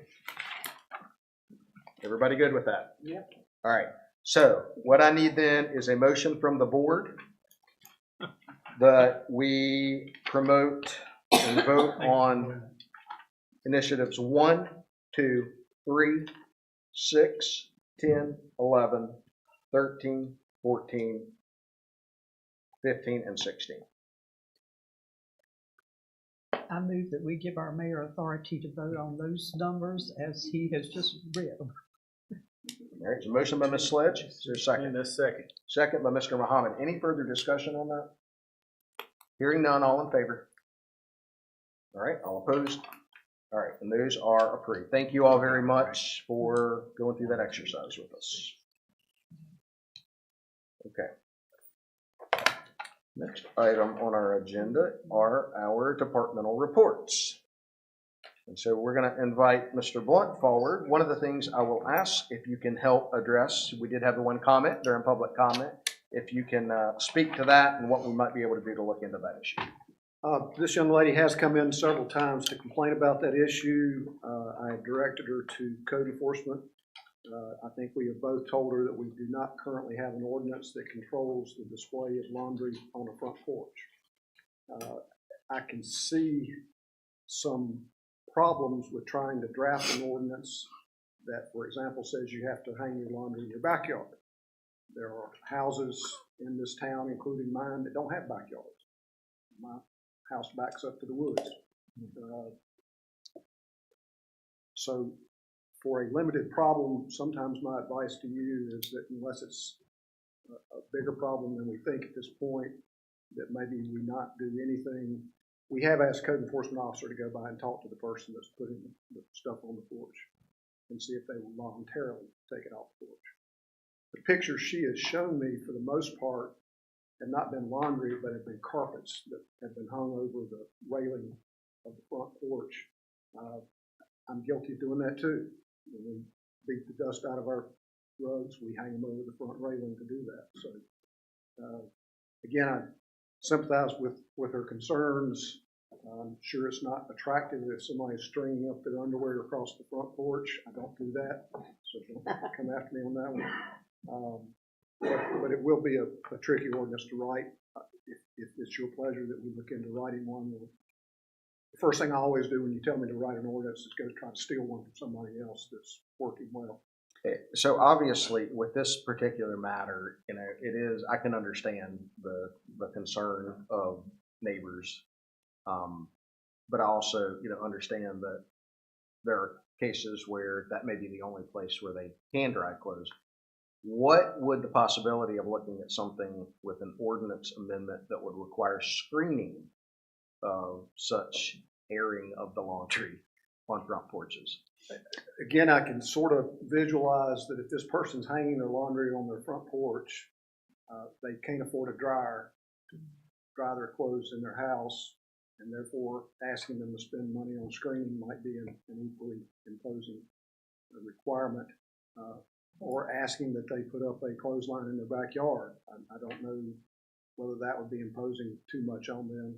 We could write the ordinance that would say if you have a backyard, you must do your laundry in your backyard instead of your front yard, but then the neighbor to the back is going to be looking at the laundry. I think the point she's trying to make is that it's not a common place to dry your clothes on your front porch railing. I totally agree with her. Trying to write the ordinance to fix that might be a little tricky, but if that's what you want us to do, we'll give it a shot. Mayor, and I'll follow up, my very able legal assistant, Peter Franzese, found this while the lady was speaking. We were chatting about it, and he found the state statute that says you cannot prohibit outdoor laundry drying. And it may be what I found was a bill. Yeah. So I don't know that it got. Okay, so we'll follow up. He's not as able as I Right. thought he was. he didn't give me that clarification before I started to talk. But the concept was that it would allow for ordinances that govern location and screening. So I think just to answer your question, yes, if you wanted to consider something, you could consider something that deals with location and screening from the standpoint of outdoor laundry. Yes. So, and I think, I whether you want to or not. Right. I'm sympathetic to Mrs. Jones's situation and the neighbors as well. But I think what we also need to make sure that as a board is that we're cautious in revising or setting policy based on what one or two people come to us and say.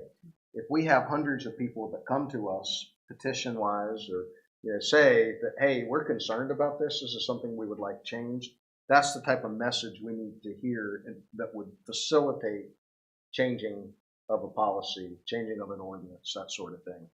I think it would be nice for the board to know what options are out there for these type of things, because I'm sure this is not the last sort of thing that's going to come up related to whether it's laundry today or something else in the future. But kind of having a general idea of what the options are out there are.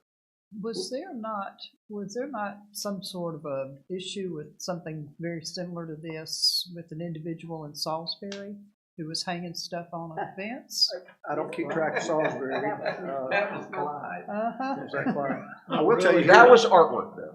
Here in Spencer, That we was have had an individual complain about a neighbor's spotlights on the corner of their house shining in their windows. Mm-hmm. And they had asked that we create an ordinance that controlled what's called outdoor lighting. Mm-hmm. It's on my list of things to do, but not towards the top of the priority list. So those kind of things, that's the only person that's ever come in and complained about it. And I agree with the mayor's point of view, and I don't think the threshold should be hundreds of people that are concerned about it. If you had a dozen people concerned about it, if you had a half a dozen people concerned about it, got two or three, then you got to question whether this is an ordinance that's needed or not.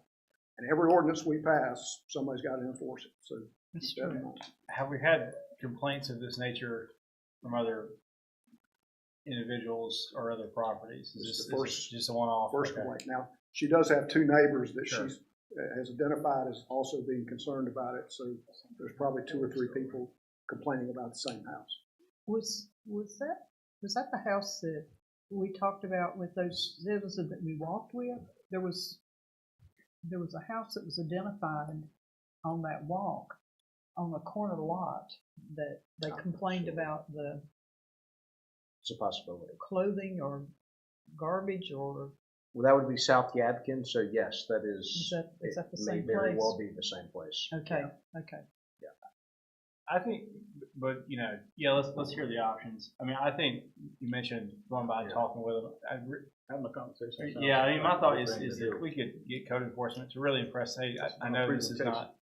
Yeah, this is no. You get. I mean, if they can just maybe shorter duration, maybe limited period of time or something. Some laundry bars. Yeah. Generations of people have dried their clothes outside, and Absolutely. if anyone ever saw my grandmother's undergarment, she would roll. So Gotcha. maybe we just need to drop off some laundry bars, you know? We'll look into it and see what we can come up with. Thank you, sir. And I think I'm up again. You are. Matter of fact, I'm up. Planning report. Before I start my planning report, I did want to mention the Recreation Board maybe think about it. We do have one opening on the planning board, looking for an in-town person to fill that slot. So if anybody knows of somebody that wants to serve on the planning board, point him in our direction. And with that, I will tell you what I tell you every month. You have my written report in your package. I'll be glad to answer any questions. Thank you, Mr. Blunt. Board, any questions? Yeah, Mr. Blunt. Yes, Get us an up-to-date on the dance studio sinkhole. I would be glad to. That project is moving towards a local developer purchasing and repairing the building, repairing potholes. He's run into a few hurdles that he's trying to jump through right now, but he is still interested in purchasing it and renovating it and actually moving his office into part of it and leasing out the rest of it. Yeah. I will also give you a report. I gave Joe and the manager a preview today, but we've had some pretty exciting, not huge, not big industrial projects, but some mostly residential, a few commercial projects that have popped up in the last couple of weeks.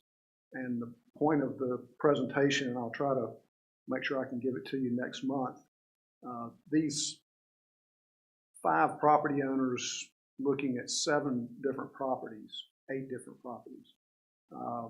All of them, in coming to talk to me in the last couple of weeks, have mentioned that the reason they're coming to talk to me is that they've seen the park, they've seen the bike lanes, they've seen the park out at the Yadkin River, and they're excited about the good things that are going on in Spencer.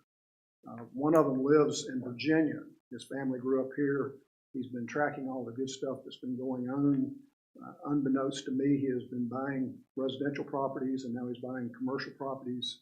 My county owns 17 different properties in Spencer, and he's getting ready to take on a fairly big project and do something good for Spencer. So I will try to have that report. I've got it ready, but I want to make sure these projects, I don't want to tell you about a project that falls through, so I want to make sure they get to a point where I'm pretty sure they're going to move ahead. On 1, 2, 3 of the 7 individual properties, they've already bought the properties. On the other ones, they've got options to purchase, and they're working through their due diligence to buy the projects and do some good things for the town of Spencer. And it's because y'all have made some courageous choices in the last couple of years, and because of these things that some citizens complain about being superfluous projects that we shouldn't be involved in. That's bringing new growth to your town. It's bringing people who want to spend money to make this town a better place. So congratulations to y'all. Thank you, and thanks for the work that you and the staff have done. Mr. Blunt, one question. Sorry. When there's demolition done, do they come to you and get a permit for demolition, or how does that work? They are required to get a demolition permit, but it's a very cursory permit that what we were trying to make sure of is really two parts of it. Kyle here, he would jump up and down. Anything they demolish in the historic district, it has to go before HPC, and they have authority through state statute to delay the demolition up to, I think, a year. On the other hand, anything outside of the historic district, they come and get a demolition permit, and what we're looking for is a guarantee that they're not just going to knock it down, they're actually going to take stuff and take it to a dump, that they've got somebody lined up to disconnect the gas and power and all those kind of detail things. So it's not that we're saying you can't demolish something, we're basically just saying do it the right way. What, I what just- about environmental remediation? Like, are you reviewing it for asbestos and lead abatement? That would be the before- health department and the Rowan County Building Inspection Department. So here's the question, do we think that's actually happening on Uh, demolitions? for small residential demolition, probably not. And we had one demolition of an old commercial structure on North Salisbury Avenue that was long past needing to be torn down, and I'm glad it was torn down. I don't think there was any environmental question there. It's a block building, but you don't know about those things. Those things usually get caught, since they are required to haul everything off. Most landfills are very careful about what they'll let you put in their landfill. So if you're coming in with a truck full of what looks like asbestos, they'll stop you and say, you got to get a permit to dump that somewhere else. And then when they build back, if they're building back on a gas station site, for example, then they have to do the underground testing to see if there's any petroleum spills. So the North Carolina Finishing Company is a great example of what a true brownfield development is. And we're still jumping through hoops trying to get the brownfield agreement in place so that they can start doing some building out there. I saw driving down Salisbury Avenue headed toward home one day. I saw what looked like an excavator at the back of a house tearing it down, and the front. You'd be surprised how many calls I got about that. The manager's family actually saw it being torn down and immediately came in to see what was going on. That was an old home that a property owner who has bought 17 properties, after examination and attempts to renovate that house, decided it would be better to tear it down. He also has plans to build back a brand new house on the footprint of the old. It's just strange to see the back end of it get torn away. It doesn't take long to tear one down. Yeah. It's surprising how quick they come down. All right, any other questions on planning department? Thank you, Mr. Blunt. Thank you. You know, I think one thing I want to point out is, you know, we as a board have talked about this over the years, and as we've talked about reshaping, you know, areas of town and improving quality of life, improving the aesthetics of the town and everything, we said, you know, really it starts with a couple people that have a desire to go in and fix up one or two houses on the street, and then we start to see that flywheel start to happen and momentum pick up. And I think now we're really seeing the momentum. You start to see exponential investment and exponential interest in, you know, doing what Mr. Blunt just talked about. So I think that's great. It's exciting times. All right, code enforcement report. Chief File. Good evening, Mr. Mayor, members of the board. Good evening. I certainly come up here after the great clothesline report. And I have become added to my book of useless knowledge from my previous 30 minutes of reading just now. There are legal challenges. I believe Peter must have looked that up. There are some legal challenges regarding that, and our state was one of them that I believe was included. So I will have our code officer go by and speak with the individual. Quite often, some friendly contact will probably resolve that issue. So we'll see you. We'll take that as our first step, and hopefully we'll be able to resolve that. Thank you. So I may go a little bit slower tonight on our reports, just because I did add in a couple things for year end. But I have provided the standard monthly code enforcement report. So we have 15 cases built in December, keeping in mind that we did have some holiday time, and our code officer took a little time off to be with his family. If you look at page number 2, the 2024 yearly report, 483 cases, which I am overjoyed with that number. Keeping in mind, the code officer didn't start until after the first quarter was completed. He did have 92% closure on his cases this year. So outstanding numbers, probably one of the best numbers you're ever going to get. So he's getting very good voluntary compliance, which obviously saves us a lot of time of coming in here and asking the board to confirm liens and placing those on properties and then dealing with taking payment. Much rather have voluntary compliance, so he's doing really good about that. If you look at that voluntary abatement number, 256 of those cases, he was able to get voluntary compliance. And he gives them a little time, but he still holds them to a timeline, which I think is important. That keeps from us having those cases that go for a real extended period of time. Now, obviously, we do have a few of those. That's on our kind of top 10 target list. If you look at the photographs indicated in there at 437 North Yak and about 2 pages up, So that is that dilapidated structure that was on the right just before you get to Hendricks Barbecue, beside where the Avon store was. That was the one that had been in process with various owners and various individuals involved for a number of years. It had no roof on it. Actually, at one point it had a roof. They tore the roof off, preliminary, trying to fall into compliance. They never did anything with the property, so they finally decided to tear it down. So we added a few pictures in there because that was one of our top 10s to either get total compliance or to have it torn down because it was dilapidated. So they did tear it down, so there's a vacant lot there now, which is good. I understand they're going to put the lot up, for sale and hopefully get some sort of development back in there. So.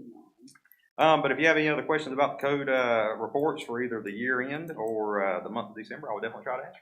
All right, thank you, sir. Board, any questions on code enforcement? What about that house that the car ran through up here?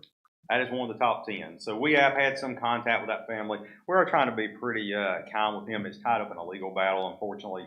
And I may have explained that before, but to kind of give a brief overview. The individual that was driving the car was not authorized to drive the car that hit the structure. The elderly gentleman that owned the car died within a week of the car going through the structure, and now it's tied up in court with the insurance companies fighting over fixing it. So the individuals that own the house, their intent is they would like to move back and live in Spencer. So we're trying to give them everything we can to make that happen. At some point, we are going to have to move on it, unfortunately, just for the betterment of the community. It's on that top 10 list, so I think you'll see a resolution. If not probably the next few months, we'll really start moving on that one. Is the house repairable? It is. I think it's solely a money issue. The insurance companies are fighting over the money, and the individuals that were living here fixed income and just don't have the money to repair it. So their desire to stay is to stay living in Spencer. So we're trying to make that happen best we can. On the flip side, we do get numerous complaints about it as far as being a dilapidated structure. Kind of an eyesore out on the main roads. Are they eligible for the block grant program? That's one I would have to defer. I'm not familiar enough to speak on that, but. I mean, are they seniors? They might qualify for some help through the area agency. They are seniors. I'm not sure what. So maybe what we can do, Peter, is kick that over to Kyle and see if he can run down. Are there any programs? Coordinated with Chanukah at the CDC to see if there are any programs that might be able to help out with that. I would say that does sound good to check into some of the resources within the county or possibly the Habitat for Humanity or something of that nature to try to help those residents, especially you say they're elderly and they do want to be in this community. And the house, it doesn't seem like it's in too bad of a situation, but it's sitting vacant and, we don't want anything bad to happen. Yeah, they're a product of terrible circumstances. Definitely. So very unfortunate. I appreciate your patience with them in that situation because we would obviously love to have our residents return to Spencer, and so I'm leaning toward the side of give them time because I can't imagine if that happened to me. So yes, so I think helping them find a best. Solution. Yes, to do that. That's a great thing. It's a very, a lot of people don't think about it, and we come across this quite often dealing with development. There are a lot of uninsured homes. There are a lot where the homes are paid for and people can't afford the insurance rates. So it can happen to anybody, quite honestly. Any other questions? All right, thank you for that. We'll move to the police department report. All right, well, I provided the monthly report for the police department for the month of December. There again, the numbers are slightly down, not drastically. Total number of events, 2,667. That kind of takes into account providing some of these officers time off. Some of the numbers were still really good though. School checks for this month, 334. Park checks, 677. So we're still trying to, obviously, even when we're maybe running with one or two people that are off due to the holidays or off due to vacation, the other officers try to pick up the slack and keep those numbers about level. We're usually around that 3,000 mark for the month. So we are trying to maintain that. Fortunately, there was no severe issues this month. I believe there were 13 traffic accidents, so those are up just a little bit. I'm not going to contribute it to the striping yet. The numbers did go up initially after the striping as people were trying to figure it out. I think we're going to see that come back down. The reason I'm not going to contribute is because also you have to remember this was still during Polo Express. We have a lot of out-of-town people, so we kind of anticipate the number going up during the months of November and December. So Nothing too crazy on the report this month. One thing I do want to point out, and this one's kind of a stickler for me, and been a lot of issues recently. 32 vehicle maintenance. We're having a lot of fleet problems. So I want to bring the board up to kind of fill you in on what's going on with our fleet issues. You remember back when Mr. Treem was still here, we bought a bunch of Durangos to replace a bunch of dilapidated vehicles. Unfortunately, all of those now are out of warranty. They all went out at the same time, so we are having a lot of fleet problems. Second Sergeant Leonard has been up here numerous times over the last 2 months, coming in the middle of the night to try to deal with fleet issues. I've been working with Peter and Heather on a potential fix. This year we had requested 2 vehicles in the budget. We're only able to fund 1. A vehicle has become available, and we may be able to work on that and bring something back to the board, potentially trying to get another vehicle. I definitely want to thank Joel because we have been working him in the ground. So I appreciate everything he's done. You may see old vehicles back in service. What was our 2 spares that were 2018s, now we're back in full-time service. We went back to the line where we had vehicles destined to be sold on gov deals. We have pulled the Crown Vics back into service. Unfortunately, I have an officer driving the old code truck right now. I have an officer in a 2002 Durango. We brought the 04 Crown Vic with 170,000 miles back in service. So Joel's kind of did some work for us on those to get those back in some form of serviceable conditions that we'll be able to use them. So we've been hit kind of hard the last 2 months on fleet. So I want to bring the board up on all that. Definitely an issue we're dealing with. I don't necessarily see it going away. We do have a fleet replacement plan that details out through 2018 or 2028. So we know, we kind of know our anticipated replacement cycle.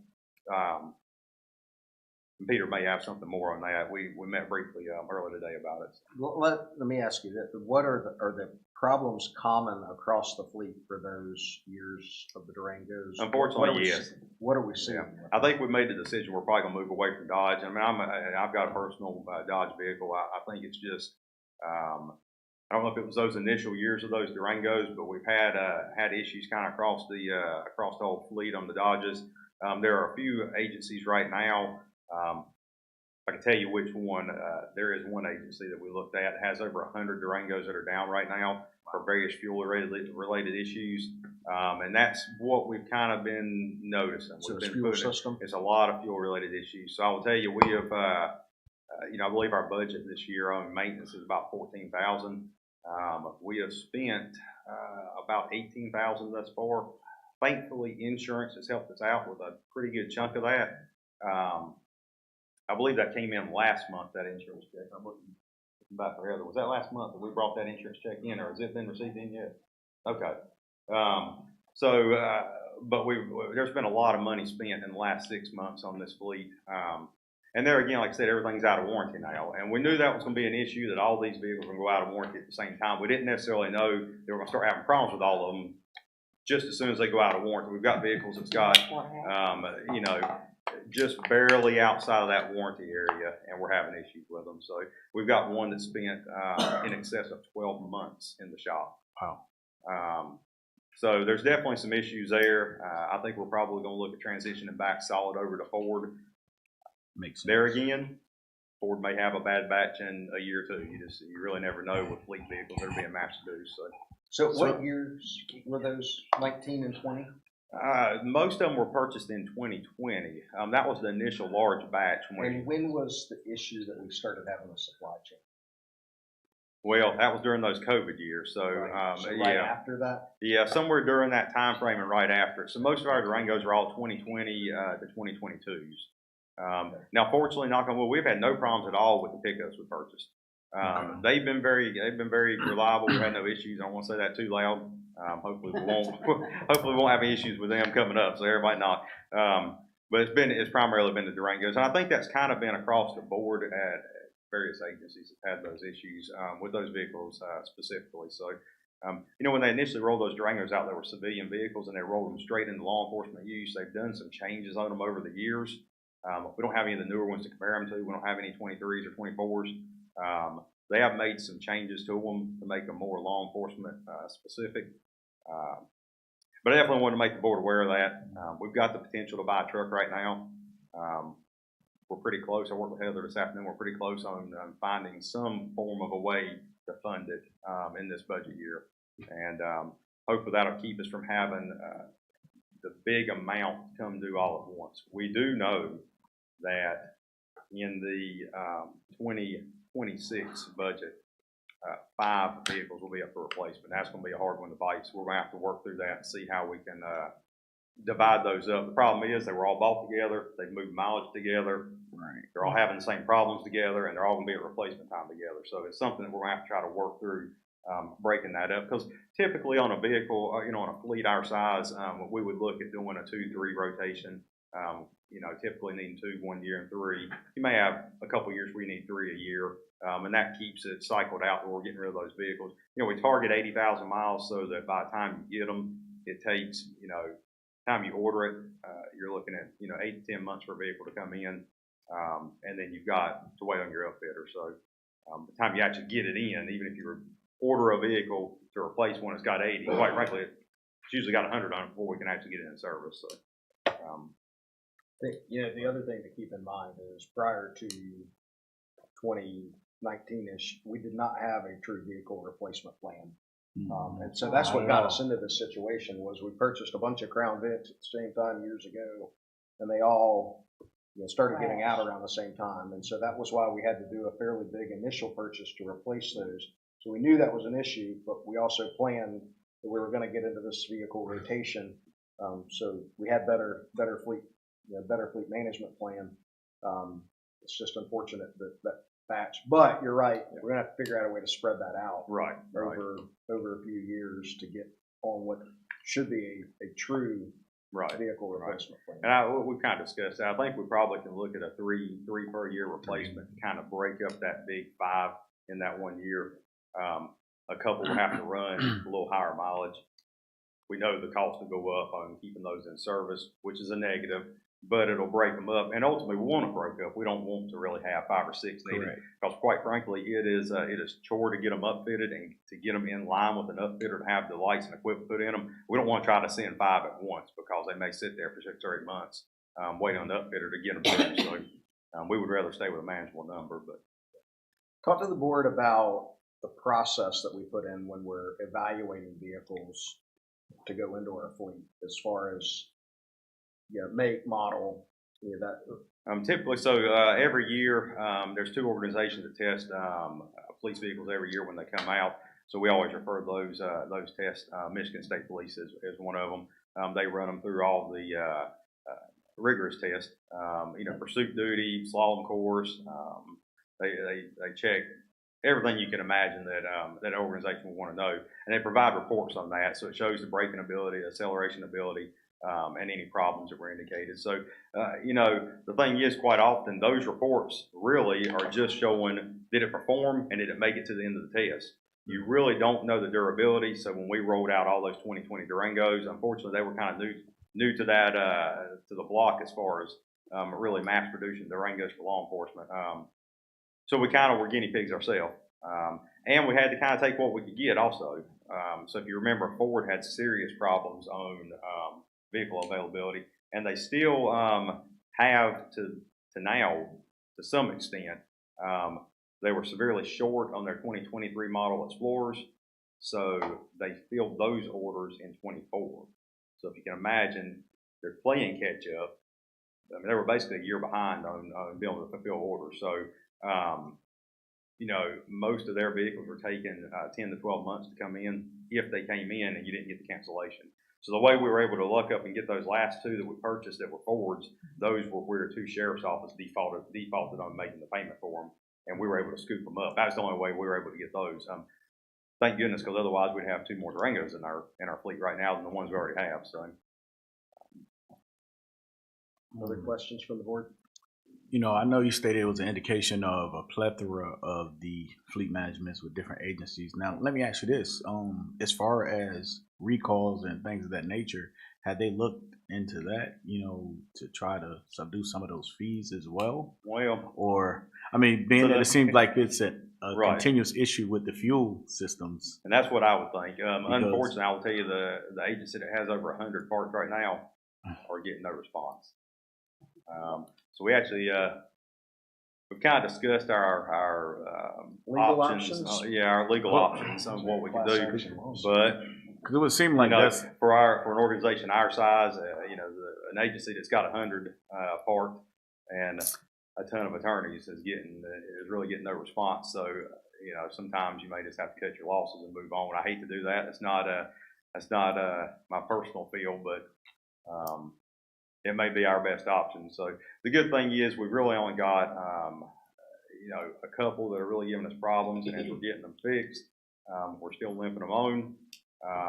So my hope is to keep most of them in service. We may go ahead and surplus out one or two earlier. That would be significantly earlier than what we would, just because we don't want to have to, now that the warranties are gone, we don't want to take the chance. Because quite frankly, our repair budget is not really built to sustain fixing new cars that you really wouldn't anticipate putting money into. And I will tell you, the days of repairing a Crown Vic for really cheap are gone. With all the electronics and everything in these new cars, we would be a lot worse off in our budget if it wasn't for, if you remember, we had a Durango that somebody pulled out in front of it and it was total. We bought it back. Joel has picked that Durango clean of parts. So we have the $1,000 we paid for that wrecked one. Joel has saved us fourfold on that now, picking parts off of it to keep the ones we've got in service.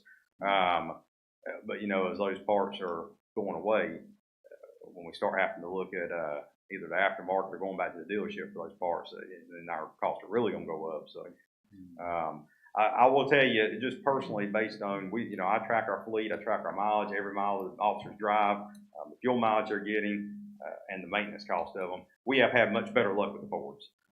So that is our intent to transition back over. Now I know some agencies are having really good luck with Chevrolet Tahoe. We can't afford it.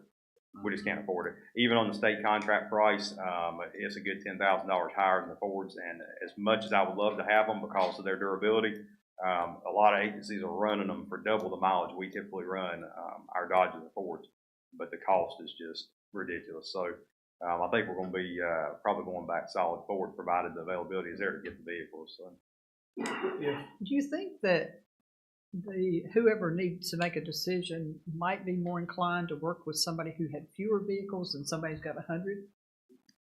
I don't know. Typically the big organization gets more compliance, but we have kind of looked at that avenue of what we could do.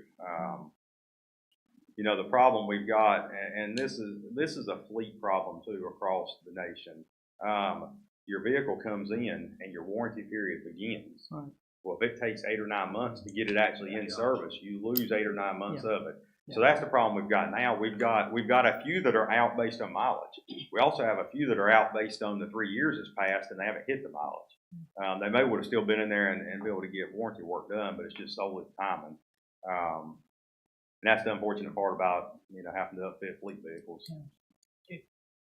To piggyback on that, if it's a national issue with a particular manufacturer, do we have state or national organizations? I know there's some with law enforcement that are willing to publicly shame Stellantis, because I don't know they could really take much more bad news based on what I see in the newspapers. If they're making bad cars for law enforcement, that seems like a real problem. That's maybe the media can help with that. And they may actually, I would say they may know that. They pulled back the Charger. It's no longer offered anymore, so they pulled it out of law enforcement service, which there again was unfortunate because it was the last sedan that you could really get for law enforcement service. So that was unfortunate for many organizations that are now having to kind of back up and punt on what they're going to do. Highway Patrol specifically being one, they typically run sedans, and they're having to try to look at other options right now. So. I don't know if I necessarily have a good answer for that.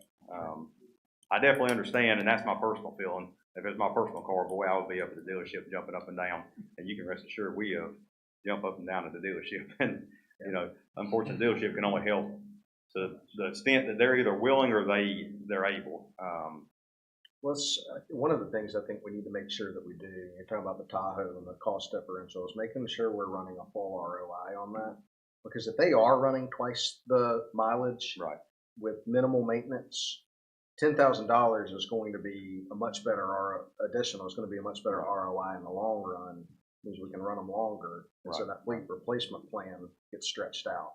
I think we need to make sure that we look at that as a potential option. And the only negative, I mean, and that's definite. We're basing that obviously. Tahoe has been in law enforcement service for much longer, so we're able to look at kind of a bigger block.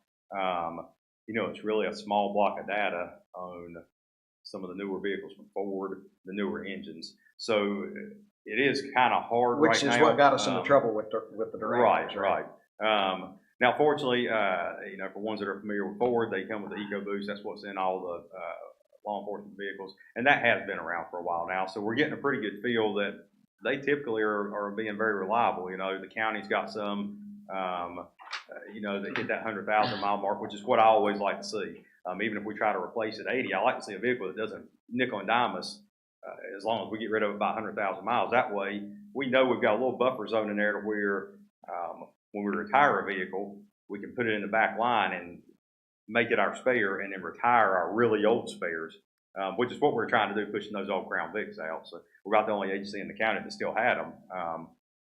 They're pretty durable, so we just put them right back in service. What's the mileage we're running on those Durangos that were purchased in 1920? They're kind of all over the place. I believe we've got a few of them that are right around 60,000. So we've got some, the one that's been in the shop a lot, it's significantly less mileage because it's had less driving because it's sat in the shop more. Those are the ones that would really, that were kind of anticipated to hit July of 26. We knew that, we got ones that got 60 now. By 26, we got to look at replacing them because they're going to be pushing 90 or 100 by the time we get a replacement actually in service for them. So that was kind of where that big block of 5 hits. I'm hopeful we can go ahead and roll one of those out early now and roll it out and bring the truck in. It'll still bring some good revenue back, hopefully, and then it kind of get our transition to Ford done, which will obviously make it a little bit easier on Joel and the shop for servicing too, if we're able to keep one standard brand of vehicle. And Ford kind of uses that EcoBoost across, whether it's Explorer or pickup too. So, any other questions? One thing, if I may. So you heard about an opportunity, and it may be a timing thing that we might like to have a special meeting to address that opportunity. So I wonder if and we could follow up, but if there's a particular date in the last 2 weeks of this month that we could maybe circle as a potential special meeting date that we come back together to revisit this.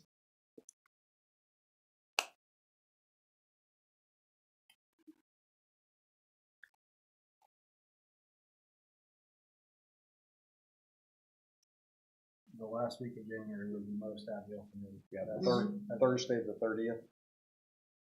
That's the Winterfest meeting. What time? 7. We would likely need like a brief 5 or 5:30 meeting. That. Would a 5:30 meeting work on the 30th if needed? Chief, does that work for you? Of January, right? Yes. Rashid, how does that work for you? Okay. Should be fine. Okay. All right, so let's just block that out as a hold for potential special meeting. Thank you. Okay. And 5:30. Okay. Thank you. Thank you, Chief. Thank you. On to good information. So I knew there was a little question about our arrest data. So I went and, it was really hard. I think I explained last month, it was really hard to compare our numbers because of the growth of our department, looking back historically, and then the time frame where the sheriff's office was providing assistance. It kind of skews our numbers. But I thought it was important to pull this up because I know I always tell this every month up here. I say our citizens are really good. Our citizens aren't the problem. We're getting all the pass-through traffic we get. So your first graphic in the packet this month is a 2024 yearly arrest data report. 67% of the arrests made by our officers are made by individuals who do not live in our community. So there again, when you think about that, we have to protect our community members, but we didn't have that 67% pass-through. We could have a whole lot smaller police force. We know we're going to have that pass-through. People get off 85, it's an easy cut through.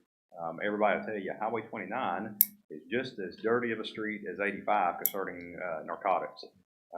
People like to stay off 85, so they think they can skirt under the radar and drive right on through. The good fortunate thing is our numbers have scared a lot of people from coming through here. So overall, our crime numbers look pretty good, and the officers are really working hard. Next page in here is looking at the ACE team's December numbers. Working hard again. What can I say? I say it every month. ACE team works really hard. They are known by the individuals that you would want to know that they're here, and they know not to come up here and cause issues in Spencer. 7 warrants served in December, 4 illegal firearms seized, 194 individuals cited, 6 felony arrests. Are they driving that tow truck? Yes, we can have a strong tow business in town.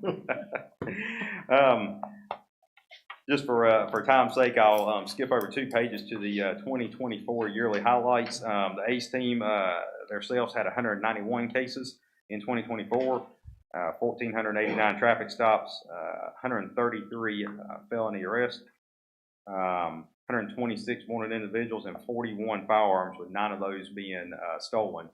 Kind of to add to that, we have about half a dozen firearms right now that are at a state crime lab or the local lab in Richland. And those are ones that are indicated to be involved in other area shootings outside of our city limits. You know, I always say that, you know, the problems follow the individuals. Not problems in Spencer, problems follow them. We're taking the guns off of them that they're using in crimes elsewhere. So, and we're getting them out of our community. So I definitely want to thank the officers for all their hard work. 2024 drug totals are pretty big numbers there. We've kind of had an uptick, and it's not actually reflected on this report because we didn't know what they were until we sent them off to the lab. So we're having an uptick in some chewable, looks like Flintstone vitamins that are methamphetamine based.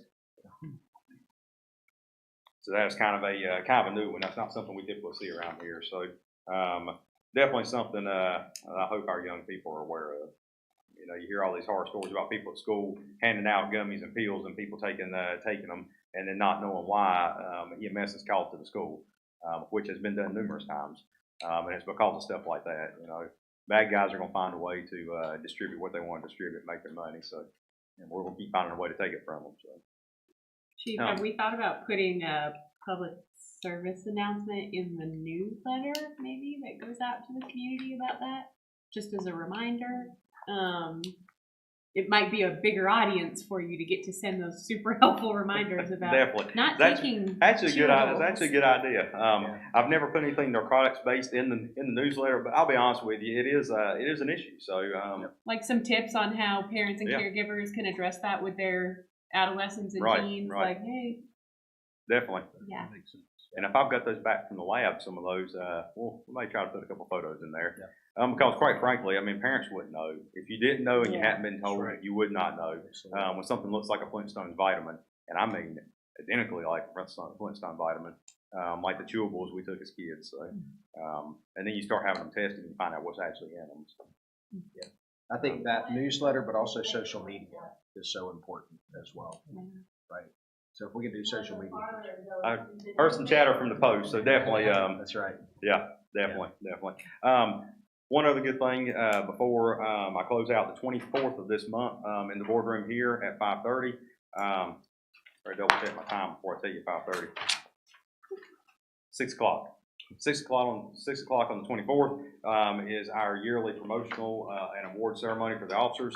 So this will be probably one of the bigger ones we've done. We anticipate there's going to be about 60 or 70 guests here, family members. So definitely I'd like to invite each of you to come to it on the 24th at 6 o'clock here in the boardroom. So there will be 2 individuals being promoted to lieutenant, 1 being promoted to sergeant, 1 being promoted to corporal. Our officer of the year will be announced, and then some additional awards that I don't want to say out loud yet. So definitely I'd like to invite each of you to come on the 24th. Come in here and support the officers. We definitely would appreciate anybody that's able to come. Thank you for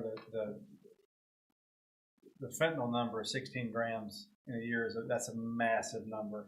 But I'm glad you're getting off the street. It's definitely a big uptick. And the problem is, quite frankly, that number is really downplayed in this report because we're getting fentanyl-based products. So it may be listed as a primary product somewhere else in the report. It may be another narcotic, but it's fentanyl-laced. That all goes to the state crime lab, so we have to wait for the report to come back. And if it's got fentanyl in it, obviously they indicate it. So that is definitely a problem in the public. I will say we have Narcan less people this year than we did last year.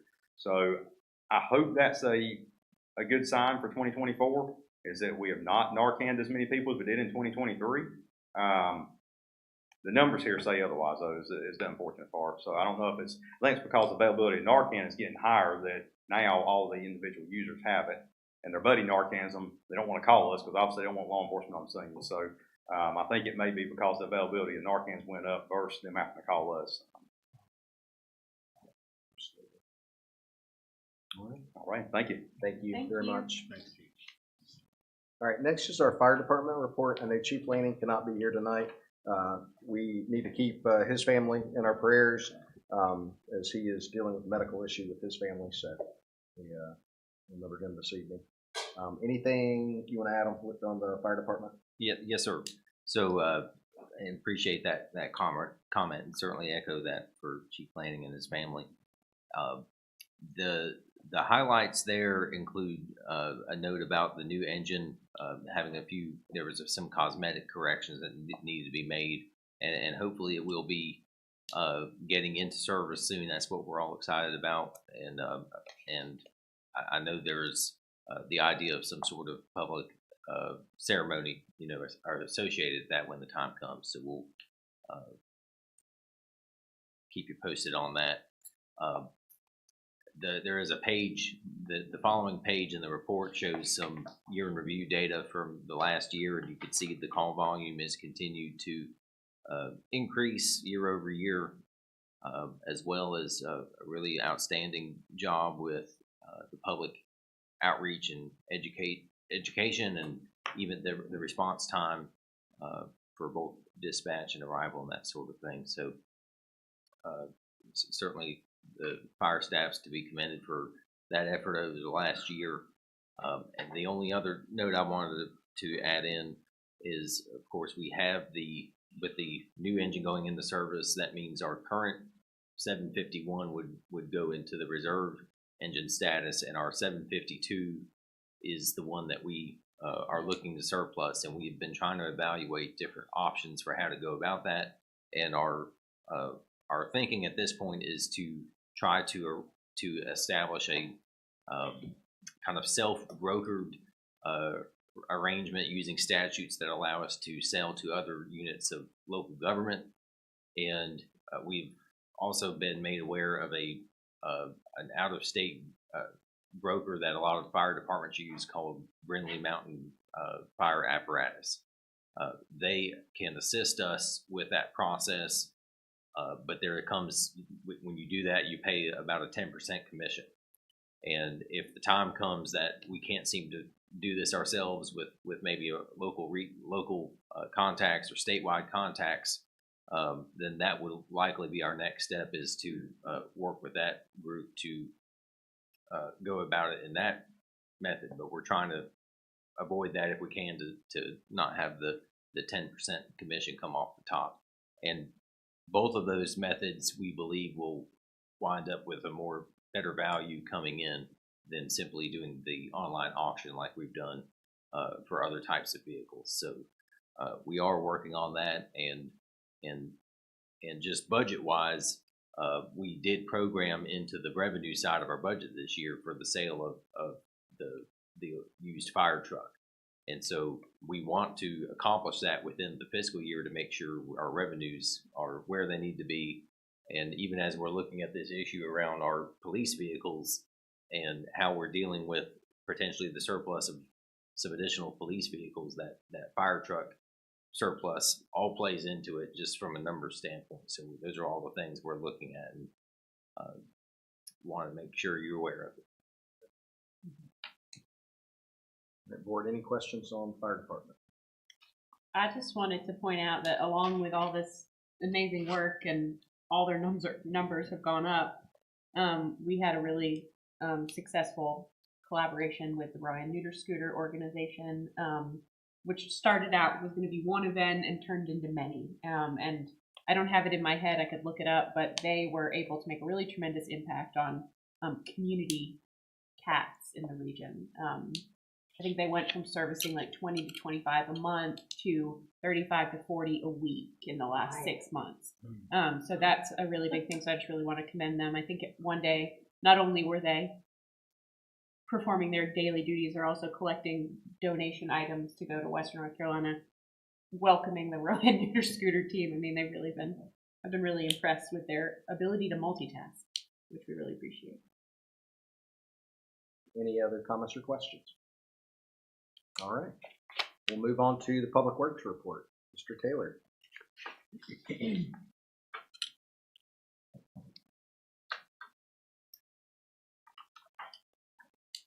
evening, Mayor, members of the board. Good evening. Just a couple highlights from my report. Regular services, everything's on schedule except leaves. The weather's kind of got us. We had that little rain and everything froze to the ground, and then it didn't thaw out. Now we have snow, so we did real well through the snow, the ice. Not too many, just some shady spots here in town. So we got those salted, and I think everything's good. And school back in session tomorrow, I believe is what the DOT said. The leaf act, though, we will continue until we get it up. So they'll be within the next couple of weeks. We'll be winding that up for the fall. Just a reminder, we are town hall and we'll be off on Monday for the Martin Luther King holiday. So trash will be one day late next week. Speaking of that, the holiday schedule, I included it in your packet. We'll be getting that on the website and be sending it out. It seems to help every year. We had a little bit of confusion over Christmas this year just because of the double days, but for the most part, for the other holidays, it worked real well. So it's doing real well. We have had a failure on the chipper. It's been down for about a week. We have located parts. They're supposed to be here on Wednesday. So we'll have it back operational hopefully by the end of the week. And going in, we have continued to pick up with by other means, backhoe, dump trucks, stuff like that. So nobody's falling behind. We do have a couple big piles though that we're needing the chipper. So we'll have it back up and going fairly soon. The 2nd Street Stormwater Project, it's all completed with the asphalt. The seeding's been done, except for the straw. They haven't got the straw down because it's just been too wet to actually get in there. But most of the final grading's done. The stone base is there. We're just kind of waiting on a couple warm days so we can get some asphalt down. And then that project will be completed. We are a little over budget on that one because we had to haul so much bad dirt off. There was a lot of debris in that dirt, tile, pipe. Looks kind of like they just demolished the house and pushed it in the hole. So we did have to haul off some dirt and then haul some good dirt in, put back over. And then of course we had to use a little extra stone for the pipe or for the road bed. But that would explain why we had the failure issue. It's very possible. We also found that it changed pipe sizes without a box. It was 36 coming under the road and went to a 24-inch somewhere on that side. So, we had the pipe. That's what we had at the time. So that's what it is. So, thanks for fixing it right. Exactly. So it is corrected now, and through all these rains that we've had absolutely no problems.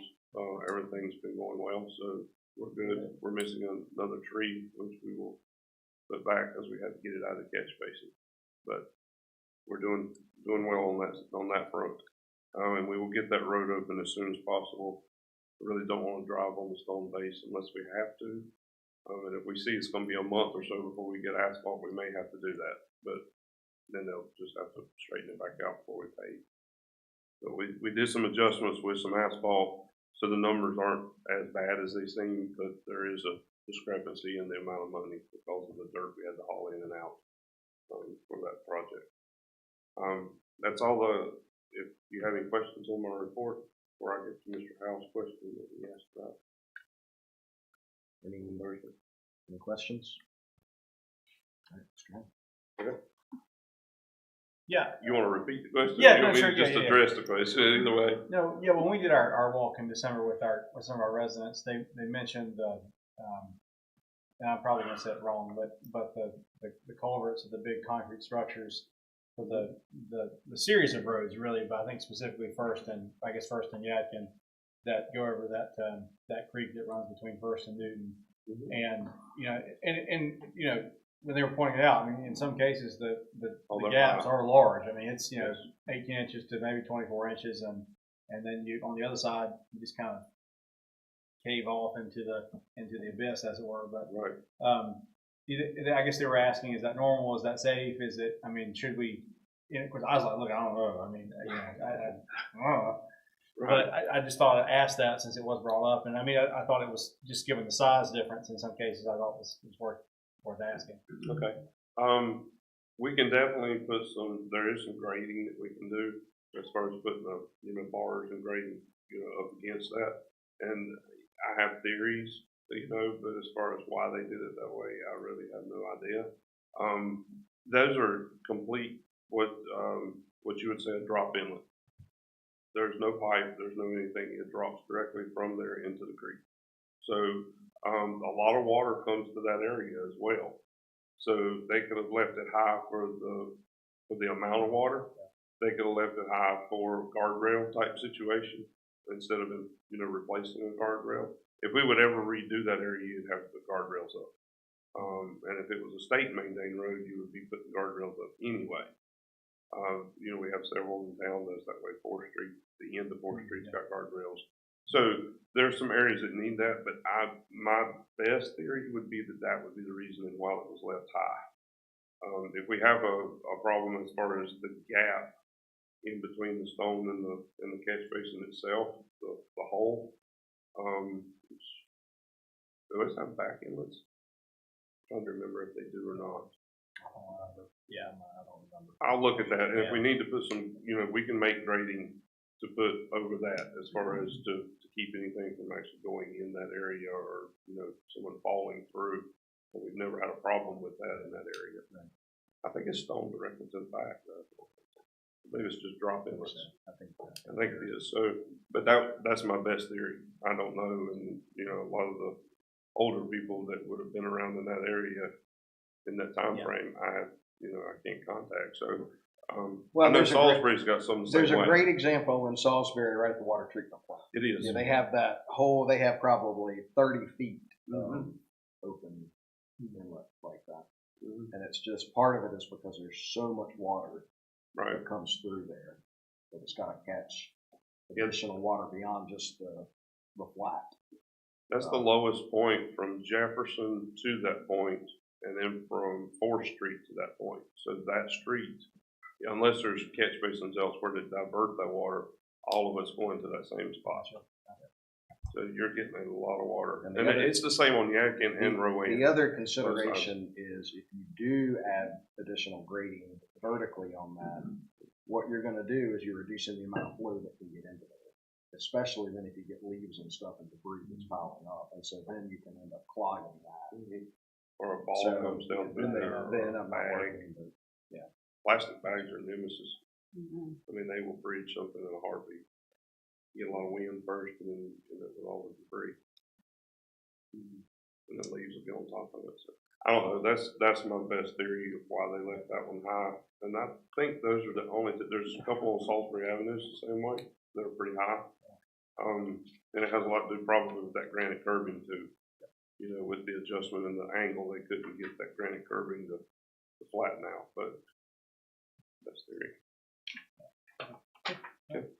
Any other questions, board? I don't have a question, but I do have a comment in reference to some residents. When I did some walking with my dog the other day, I think I was in like the 8th Street and South Spencer area, and it was stated that like some of the potholes and things of that nature and streets need to be addressed, and not just in that area. And I did inform the resident that we do have a priority list, but I did want to make sure that I made that present. And it's also too, I know some things have been repaired and patched, but and I also stated to the resident to also come out for public comments as well. Absolutely. But I did want to just bring Give them that to my your phone attention. number, our town hall phone number. Yeah, and if you remember, Mr. Muhammad, that's one of the things we've talked about is in addition to that priority repaving list, Right. is making it a priority over the next year to really focus on roadway maintenance and where we need to do patching and that sort of thing until we can get to full repaving. So I think it's important as board members when we hear those concerns to make note of those from our citizens, but also let them know that we've heard them and that, you know, our board and town staff have a plan to begin addressing those. The unfortunate thing is when it comes to asphalt, some of that stuff is difficult to do when it's 20 degrees Cold. outside. But I think they can expect within the spring to start seeing a lot of that action take place in various areas of town. And even if we have to wait until the spring to do so, in some of the areas where the potholes are pretty, you know, horrific, you know, if some stone could be placed in those, if possible, just to kind of damper it a little bit, you know, because we don't want our residents getting hurt while they walk in the neighborhood as well. But we have means that we can do smaller areas, like just a true pothole, not like a big area. Yeah. We can do those during the winter. I do have some material that we'll set up in the cold. Thank you. It's very expensive, but we can make it work.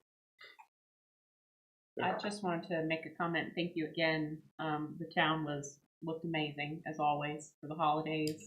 I got so much feedback from visitors. I had a house full at Thanksgiving, and they called it a Hallmark town. So just really commend you guys because I know that was a lot of work, and I know it's probably harder to take it all down and store it again. So thank you guys so much for that. It was amazing. The retro street light decorations were also a big hit. Yeah. Lots of comments you about can, those. Tell Ms. Beth Nance, thank you, because she actually refurbished those two lights, and I told her if she got them done that I would hang them. There was a lot, people noticed. They I did. think that was neat to see. It was interesting. Yeah. And the lights, I know we've discussed leaving the lights on downtown. I know there's been a lot going around until we trim the trees. When I go to trim the trees is when I'll take them down, which will be, I'll push it out a little bit. We can do it towards the end of January, 1st of February. So we'll leave them running until that point. And then we'll take them down. I did notice at least one night that I came through, our town light, our town tree was not lit, and somebody told me that somebody came along and unplugged it. It's on a ground fault breaker, so anytime you draw any moisture in the ground, that thing will trip. I can't tell you how many times, but it's by code. You have to have a ground fault. And laying that drop cord across the ground, any moisture on the ground will trip it. So, you know. It's a safety thing, but it's one of the most annoying electrical safety things that there is out there. It doesn't take much. So it wasn't an act of vandalism? No. Okay. No, good. no vandalism whatsoever. We were very fortunate through Christmas that we didn't have any issues. I think people like to see them. They don't mess with them. So it worked out. Yeah. Very good. Anything else? Thank you all very much. You're welcome. All right. Heather Can with our finance report. Good evening. So I have a couple of things. First of all, the question that was posed about the Rowan EDC, that invoice was paid on 7/5 and the check cleared the bank on 7/16. We're good on that. So maybe he was looking at you because we got ours in right on time. Yeah. You're He getting was the saying, gold be an star. example, he was saying, follow their example. That's right. That's what it was. Okay. So another thing is I have to have a response to the LGC for the FDIC team, and I'll need your signatures on that, but I wanted to give you a copy of what, I have it in the folder to sign, but this is my response.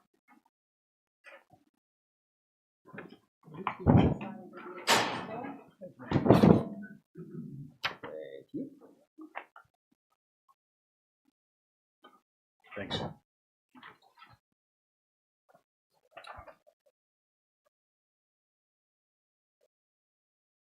And my response just basically says, I mean, I'll let you read it, but I'll read it as well. It says the town of Spencer realizes the fund balance of 28% is lower than the minimum threshold of 34% in association with our budget of approximately $5,339,000. During the fiscal year 23-24, the town transferred funds to different project funds for capital improvements. The town relies heavily on grants that were awarded requiring expenses to be paid with local funds and reimbursements upon submission of payment documentation. This time delay overlapped the end of the fiscal year. And then the town also moved forward with full-time fire department staffing. Staffing was budgeted with the anticipation of a grant. However, the town was not awarded the grant yet remained under budget by $12,000. Expenditures are realized and budgeted appropriately for the fiscal year of 24-25. Do you have any questions with that response? Are you okay with that response? I think the one question is at this time, and maybe even the response needs to say that, what the current fund balance is relative to the overall budget. Because it's basically acknowledging that transfer of funds, and the big thing is the reimbursement, right? That we've leveraged a lot of grant funds, and we have these big projects. It's a cash flow issue. And that may not improve till we get closer towards the year end. Correct, right, exactly. So, I mean, I think that's the only questions. What do we anticipate the response to this being? I don't know that we'll get anything back. I think this is just something we have to send in, I guess, in response to the metric, really about the benchmark data report. Exactly.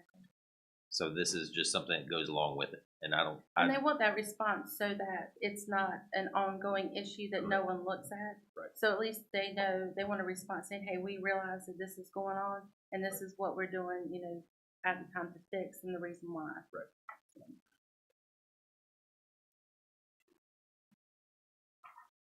So you're suggesting that we put the current fund balance? I don't know that that's going to help with the response at this time. I think it would heading into the next fiscal year, obviously. But, okay. Yeah.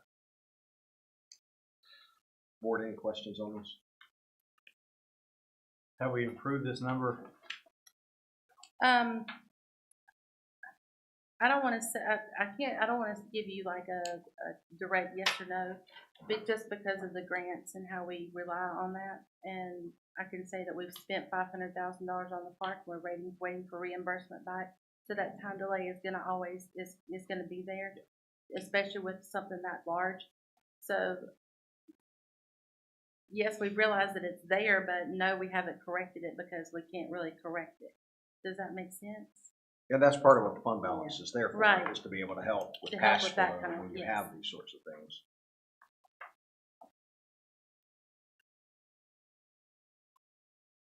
I just want to make sure they're not going to look unfavorably upon it.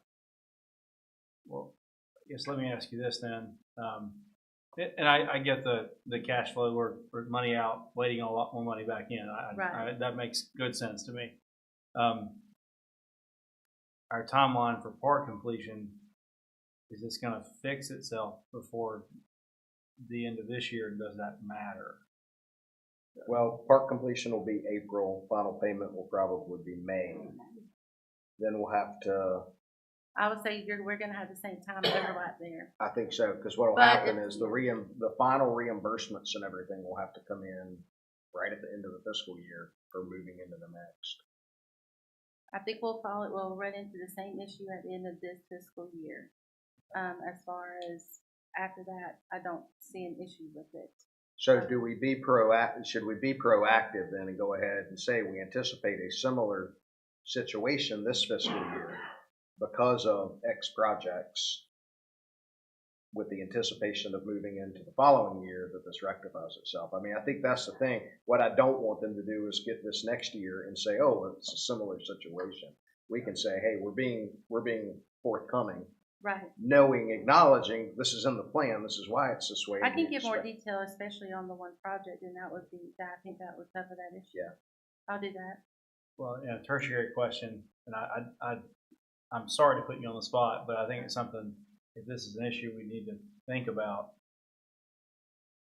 Where are we with, we have I think last I saw about a 350, 360 deficit on the park that we would need to pay for. That would be a question for Mr. Morris, but I can answer for him.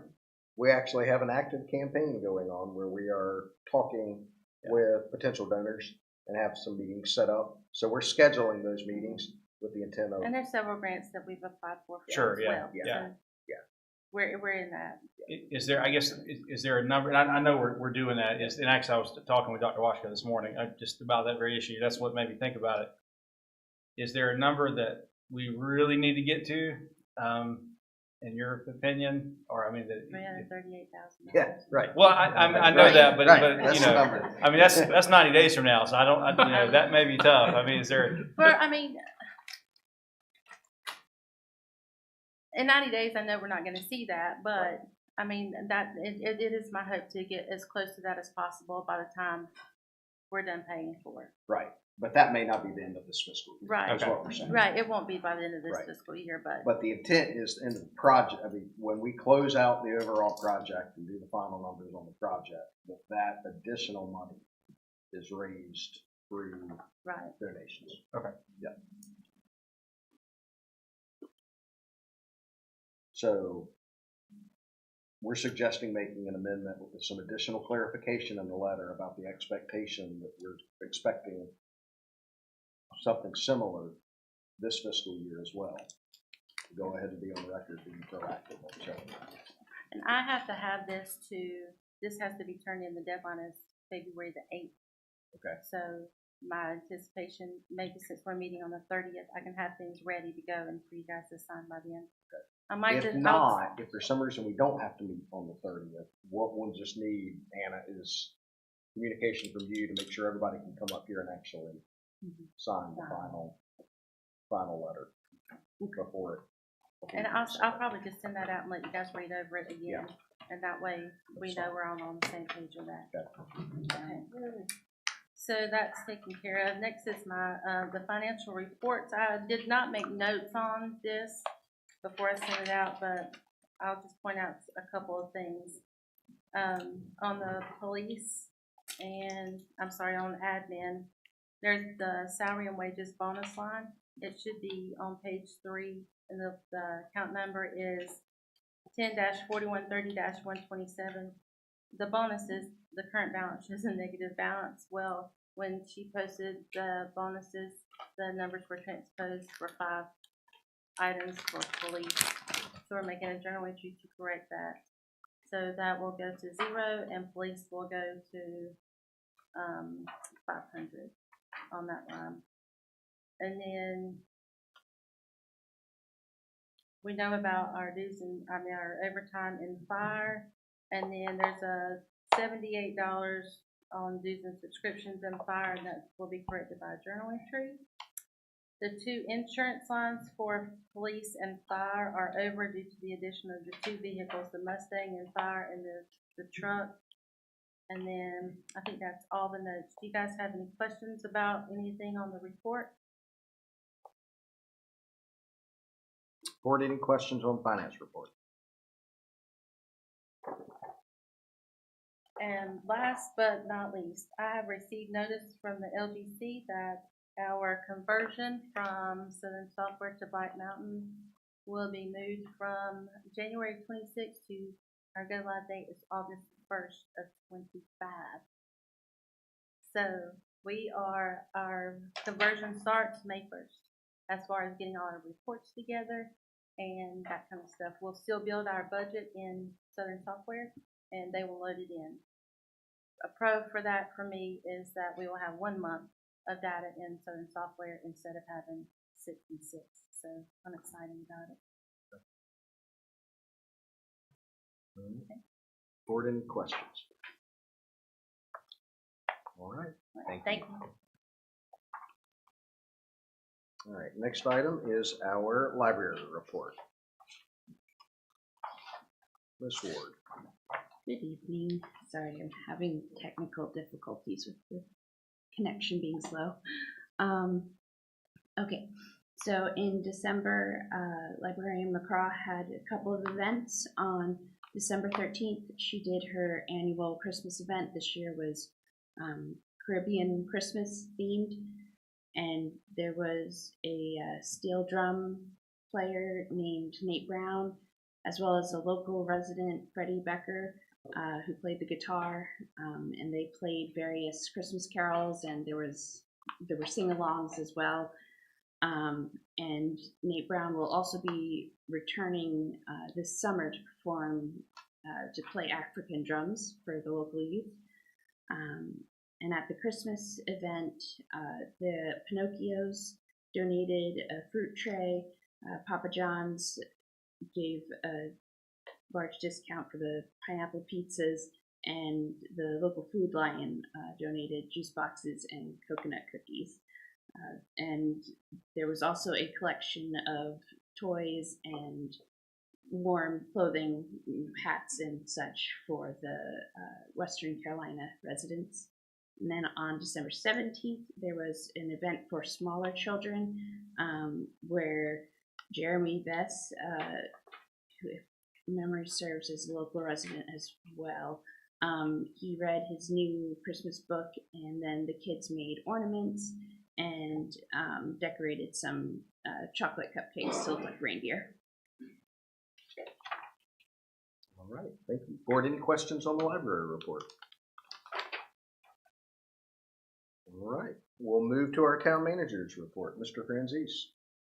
Thank you, Mayor and members of the board. The two items I wanted to mention tonight include looking towards our 2025 annual planning session. And I would like to suggest that we look at March, the evening of March 6th, and the day following the March pre-agenda with the community engagement process, and then the day of March 7th, Friday, March 7th, for our typical day-long session.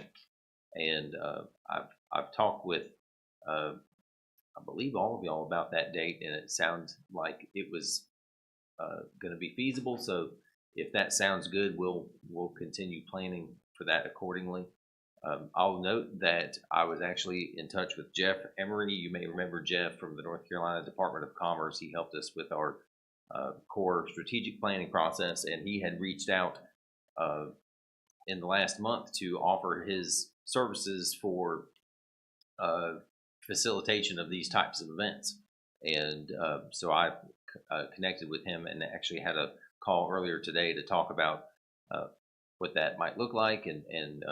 But basically, the Department of Commerce is wanting their regional staff to offer different kinds of services out there, and so he would be able to help us really without the typical expense, which if you had a consultant come in, which we've done a few times, that's usually several $1,000s for their services.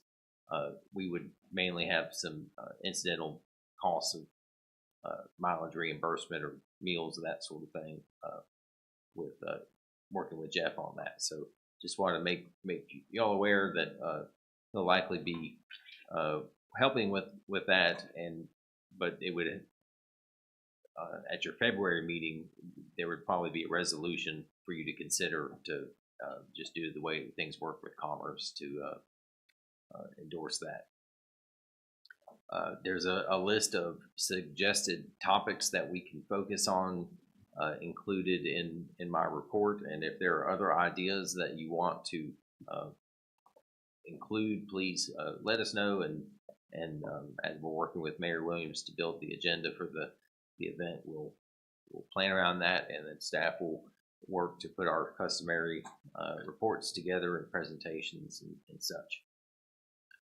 Any questions about that? Questions or feedback, input on topics? I think two themes that we've heard lots about from our residents, and one theme that I think is a 15-year resident of Spencer and hopefully a long-time future resident of Spencer. I think the addressing infrastructure and our streets and stuff. Maybe some of that's on there, but really, and I know we already have some of that, but actually really putting it out there for our residents. What do we plan on doing? Do we need to update some of that stuff? How does that figure into our budgeting? And then, we have all these great parks, and we're doing all these great things, and we're going to have, a parks person and the parks, department and the parks board. Do we need to update with in terms of getting events and and how can we use these parks and new parks, updating our old, our current parks, that kind of thing. And then the third thing is anything we can do to promote the Yakima River District. I know that's a big deal for everyone. Those would be my 3 suggestions. Any other input? Okay, we will take that under advisement as we build the agenda. It's all good input. There's, I might mention that I believe it's the School of Government. I'm not absolutely certain about that, but I believe it's the School of Government who the day before that has a webinar on strategic planning. And I wondered if that might be something that we ought to collectively look at. I don't remember what kind of length of time it is. I do remember seeing it though. That's good. Maybe Anna, if you could just take a look and see if you, I don't think we'll ever see that, but you can pass that just to remind board members that there's an opportunity to participate in that. I think it's one of their monthly top town things. Yeah. There's no charge for it, and maybe That'd be great. That would get us in the spirit. Yeah. All right. Anything else on that item? Okay. Anything else on your end? Just I've got an update in there, of course, about the park project, and things are moving. Joe took me this afternoon. We went out and saw that the tongue and groove wood material had arrived, and so that should start going in soon on top of the steel. Of course, all that will be covered by a metal roof, but the shape continues to come about. We'll have another meeting tomorrow afternoon, as we do every 2 weeks on the project.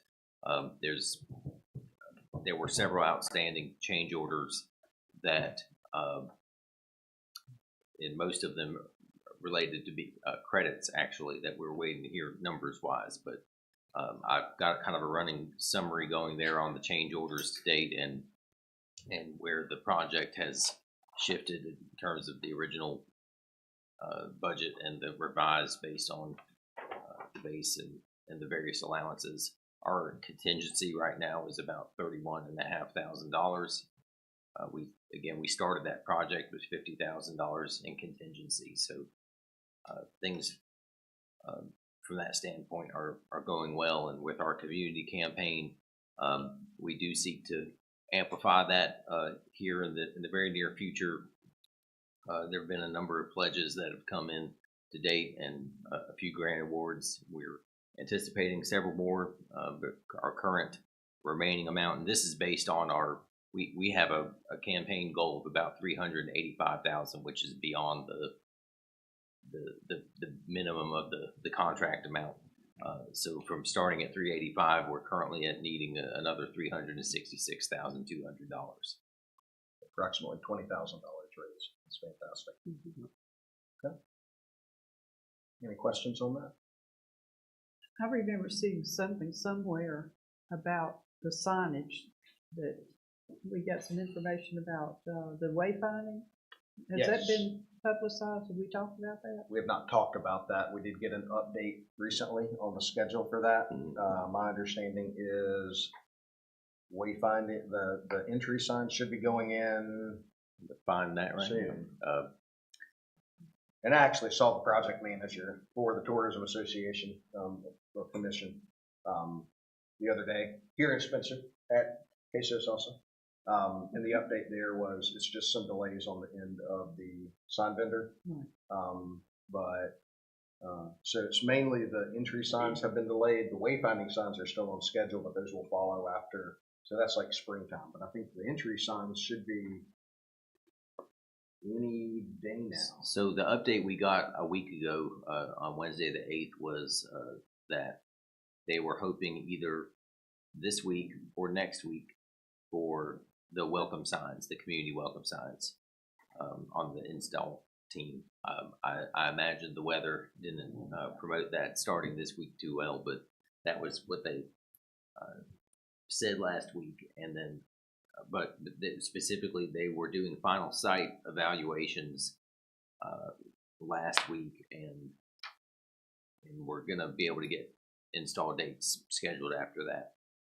So any day now On the welcome. Yes. The entry signs. And then on the directional signage, on track for a spring install. And as the production comes along, they'll share more. But right now, they're saying it should be the spring. Timing wise, all of downtown will look spruced up around the same time. Two welcome signs coming in town will be identical to the location they are now. Is that pretty much true? Actually, the one coming north from Salisbury will be in the same location. The one coming south, we have proposed that it move up to actually the finishing lane there at the end of the Jacket River Trailhead, because currently it's closer to the swing.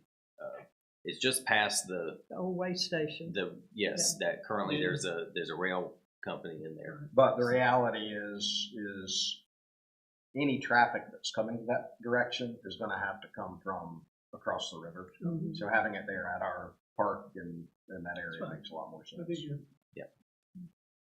Yeah. And then there is another, I think of a different scale, that there's also the welcome sign coming over the bridge. Right there. Mm-hmm. And Is it going to be in the same location? That will be in the same location, but I cannot recall. I think that's going to be considered more as part of the directional package versus the large monument. Any other questions? I've had several individuals ask me concerning donations to the park.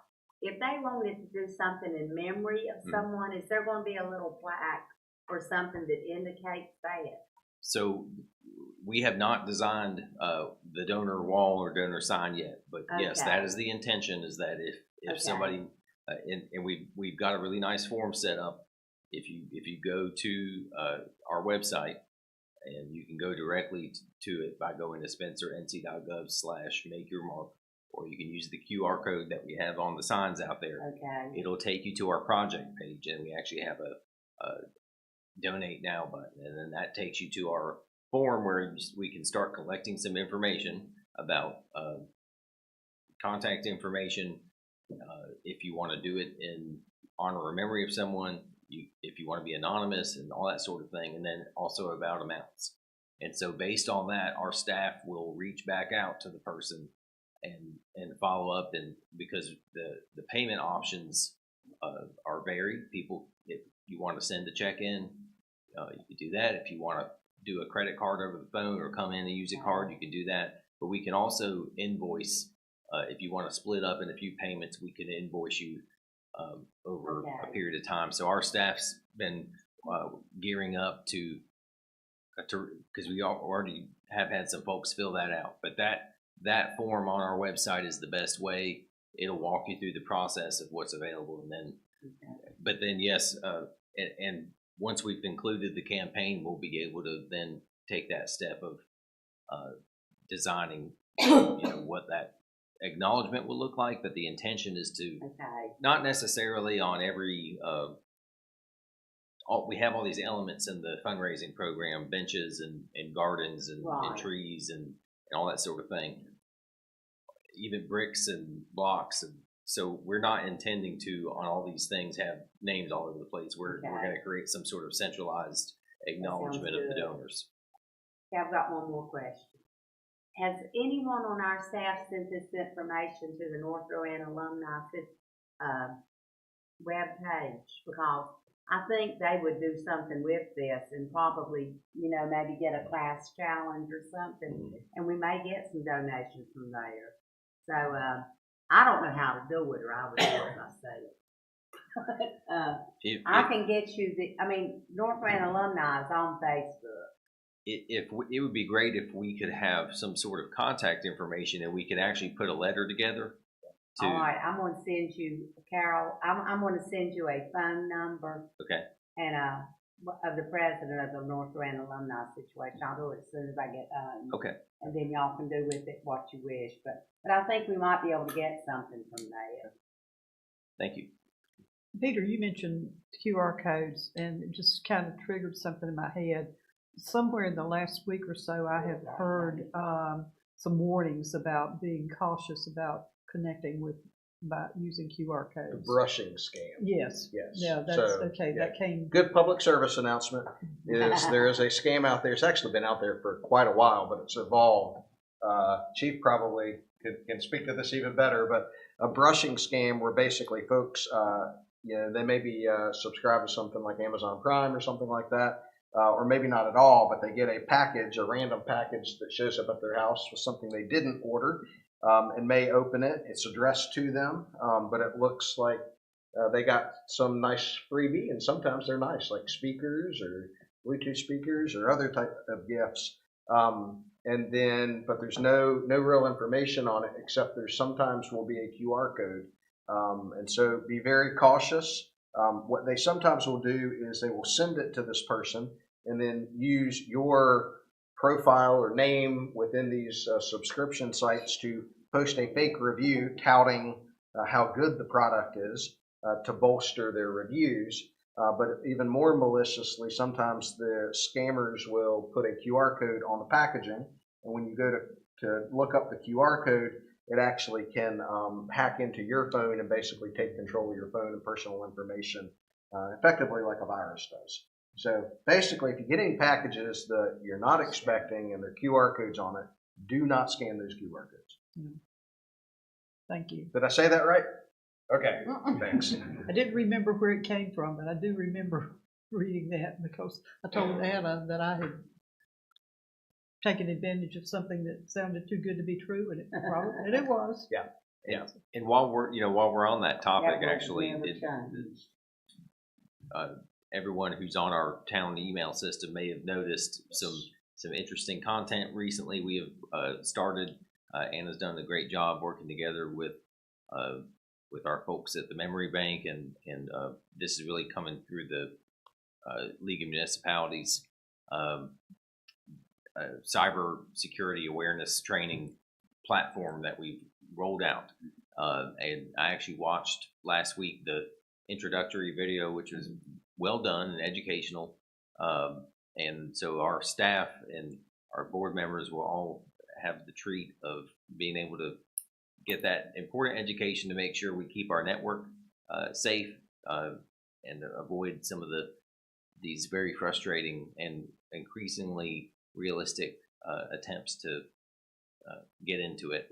I will not ask you for gift cards. I promise. If you get something from me, asking for that, it's not me. So I think there will be training to talk about that and other topics, and but I'm pretty sure one of the first training events happened today, perhaps, where a message may have come that seemed kind of odd, and if you did nothing, then you did the right thing, and if you clicked on it, you probably got some sort of education about why maybe that wasn't the best choice.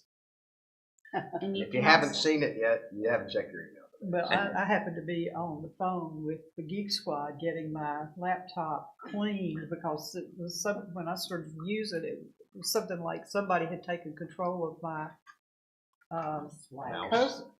cursor and was opening pages and opening things, and I couldn't control the cursor. Somebody else had a remote access to it, and so I'm on the phone with the Geek Squad getting it fixed when I got that thing from the IT support. Yeah, and when you get those emails, there's like a button that you can click to report it as junk or phishing. So if you click on that, you don't get extra points per se, but it does register in the system if it is one of those generated by the system.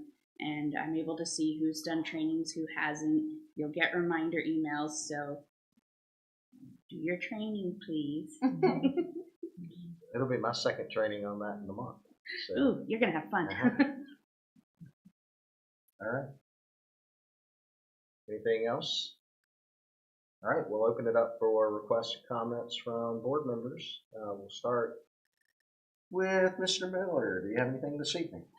Yeah, I'll make it real brief tonight. I'd like to commend our fire department. Last week we had a funeral for Robert Grove. Robert was a member of the Spencer Fire Department.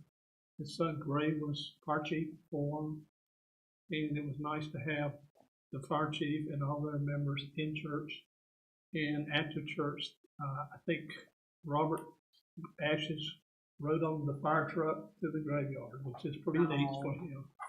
So that's pretty neat as far as that goes. And another comment, Mr. Blunt made a comment in his notes about he ate too much fried chicken for the Christmas party. I'd like to commend Mr. Franzese and his family for putting on a very nice Christmas party for the staff. It was really good. And thank you very much. We had a good time. Yes. All right, Ms. Moody. I just wanted to acknowledge that before we next meet, we're going to celebrate Martin Luther King Jr. Day. We're going to also have our Holocaust Remembrance Day on the 27th. So I just wanted to say that as we continue to grow our great community, we just remember that we're doing that with tolerance and respect and kindness for everyone, because I think these are two really important reminders that can sometimes be reflected. If we don't learn from the past, we are doomed to repeat it. Very well said. Mr. Howell? Yeah, just first briefly, I think it's great to acknowledge all the wonderful volunteers and folks who help put on or were integral in all the neat events we celebrated tonight. It's great to see all that happening. I think the second thing is just, and I've referred to it a couple of times, but the meeting we had with the residents back in December was really nice to walk around and hear perspectives. You know, every idea is important. Every comment, thought is unique and worth hearing. You know, even if I think sometimes we sit up here and we get all this information and we hear it and I think it magically finds its way out the doors, and a lot of the questions we had from residents were things that we could easily answer that we talk about all the time. They didn't know, and so I think it was really great. If you're watching this or you know someone who's has some comments or thoughts or wants to come tell it to us, please do. We'll listen, we'll hear it, and hopefully we'll have easy answers. And if we don't, we'll come up with less easy answers. We'll find a way. So, thank you, Ms. Sledge. Thank you, Mr. Mayor. I would like to encourage anybody who can to attend the PIP Partners in what is it? Partners? Power Partnership. Yeah, I was in another group before that was Power and Partner. It was something else. It was still the PIP. I have a shirt that says it. But this is an opportunity to meet with our legislative panel, and that's Thursday morning. And we're going to present our top priorities for the different municipalities in the county. So there are a couple of extra tickets, I think. Peter and I will be going. Mayor may be able to go. There's at least one. You're available? Okay. Yes, that was right before the meeting we spoke about that, sorry. Okay, so and Chief Lanning going, so that's those two, unless there's Where are you going? someone else undetermined. Okay. But if you're going on Gregory. If I'm going, I'm going on my own pass. Yep. Yeah. Okay. Great. So, it's a good opportunity for us to show our faces and let the legislators know that we're watching them. Seemed like there was one other thing. On the spay and neuter clinic, I'm speaking with a friend of mine who lives down in Henderson County earlier this week, and she was telling me about a program that's down there that I want to look into. There's some funding that they have down there where they allow people to take feral cats in and get them neutered at no charge. It's a program through the county, so I'll look into that and see if I can find out some more information about it. So, and I think that's all I have to say. Thank you, Ms. Sledge. As a reminder about PIP, that will be at Crystal Lounge at Catawba College. Good thing you said something. Yeah, it's not at the standard location. Okay. All right. Mr. Muhammad. I was going to say it was good to see a lot of the volunteers, and much gratitude to them and those that weren't able to be here as well for the service they provided. in the past on the holidays and when they're getting ready to currently prepare for Winterfest and for the parade of this year as well. And if there are residents or people listening, be encouraged to get involved, you know, either volunteering or just coming to the meetings, expressing your concerns, and feel free to reach out to any of the staff or elected officials if you have questions or concerns that need to be addressed. And as my constituent Ms. Howe stated, you know, we may not have the answer for you right then and there, but we'll try to come up with some solution. And other than that, I know Ms. Moody touched on that MLK Day is coming, the observance of that, and we have Black History Month coming as well. And of course, we want to always do things in good decency and taste and just always be respectful. But other than that, everyone have a blessed one. And Mr. Muhammad, Mayor Pro Tem. Just a couple of things. I have set up meetings with North Rowan High School and North Rowan Elementary School. I'm still working on North Rowan Middle School, but I'm going to meet with administrators and other liaisons about ways that we might can help the schools. So I will come back with a report on that after I'm through with all of that. I also want to remind everyone that Monday, in addition to being Martin Luther King Day, and he is one of my biggest heroes in history, it's also Inauguration Day. So watch the inauguration if you can, and then remember Martin Luther King's dream and legacy, and let's keep that dream alive. And also, I think that Monday night you can top it off with the NCAA championship in football. I think it's Monday evening, so that's a big day, and it's my daughter's birthday. Happy birthday. Very good. Thank you, Mayor Pro Tem. I will end. I'm excited to have the opportunity this week. We're talking about Martin Luther King holiday and that observance, but I'm excited about being able to represent Spencer and take greetings to the MLK celebration that's going to be held at Mount Zion Missionary Baptist Church on Sunday afternoon. So I will be there. Appreciate the invitation, and we'll be looking forward to representing our town and celebrating that with them. With that, that is all that I have this evening. Is there any need to go into executive session? Doesn't appear so. So is there a motion for adjournment? So moved. Second. Motion by Mr. Muhammad, second by Ms. Moody. All in favor? All right, we stand adjourned. Thank you all. Thank you.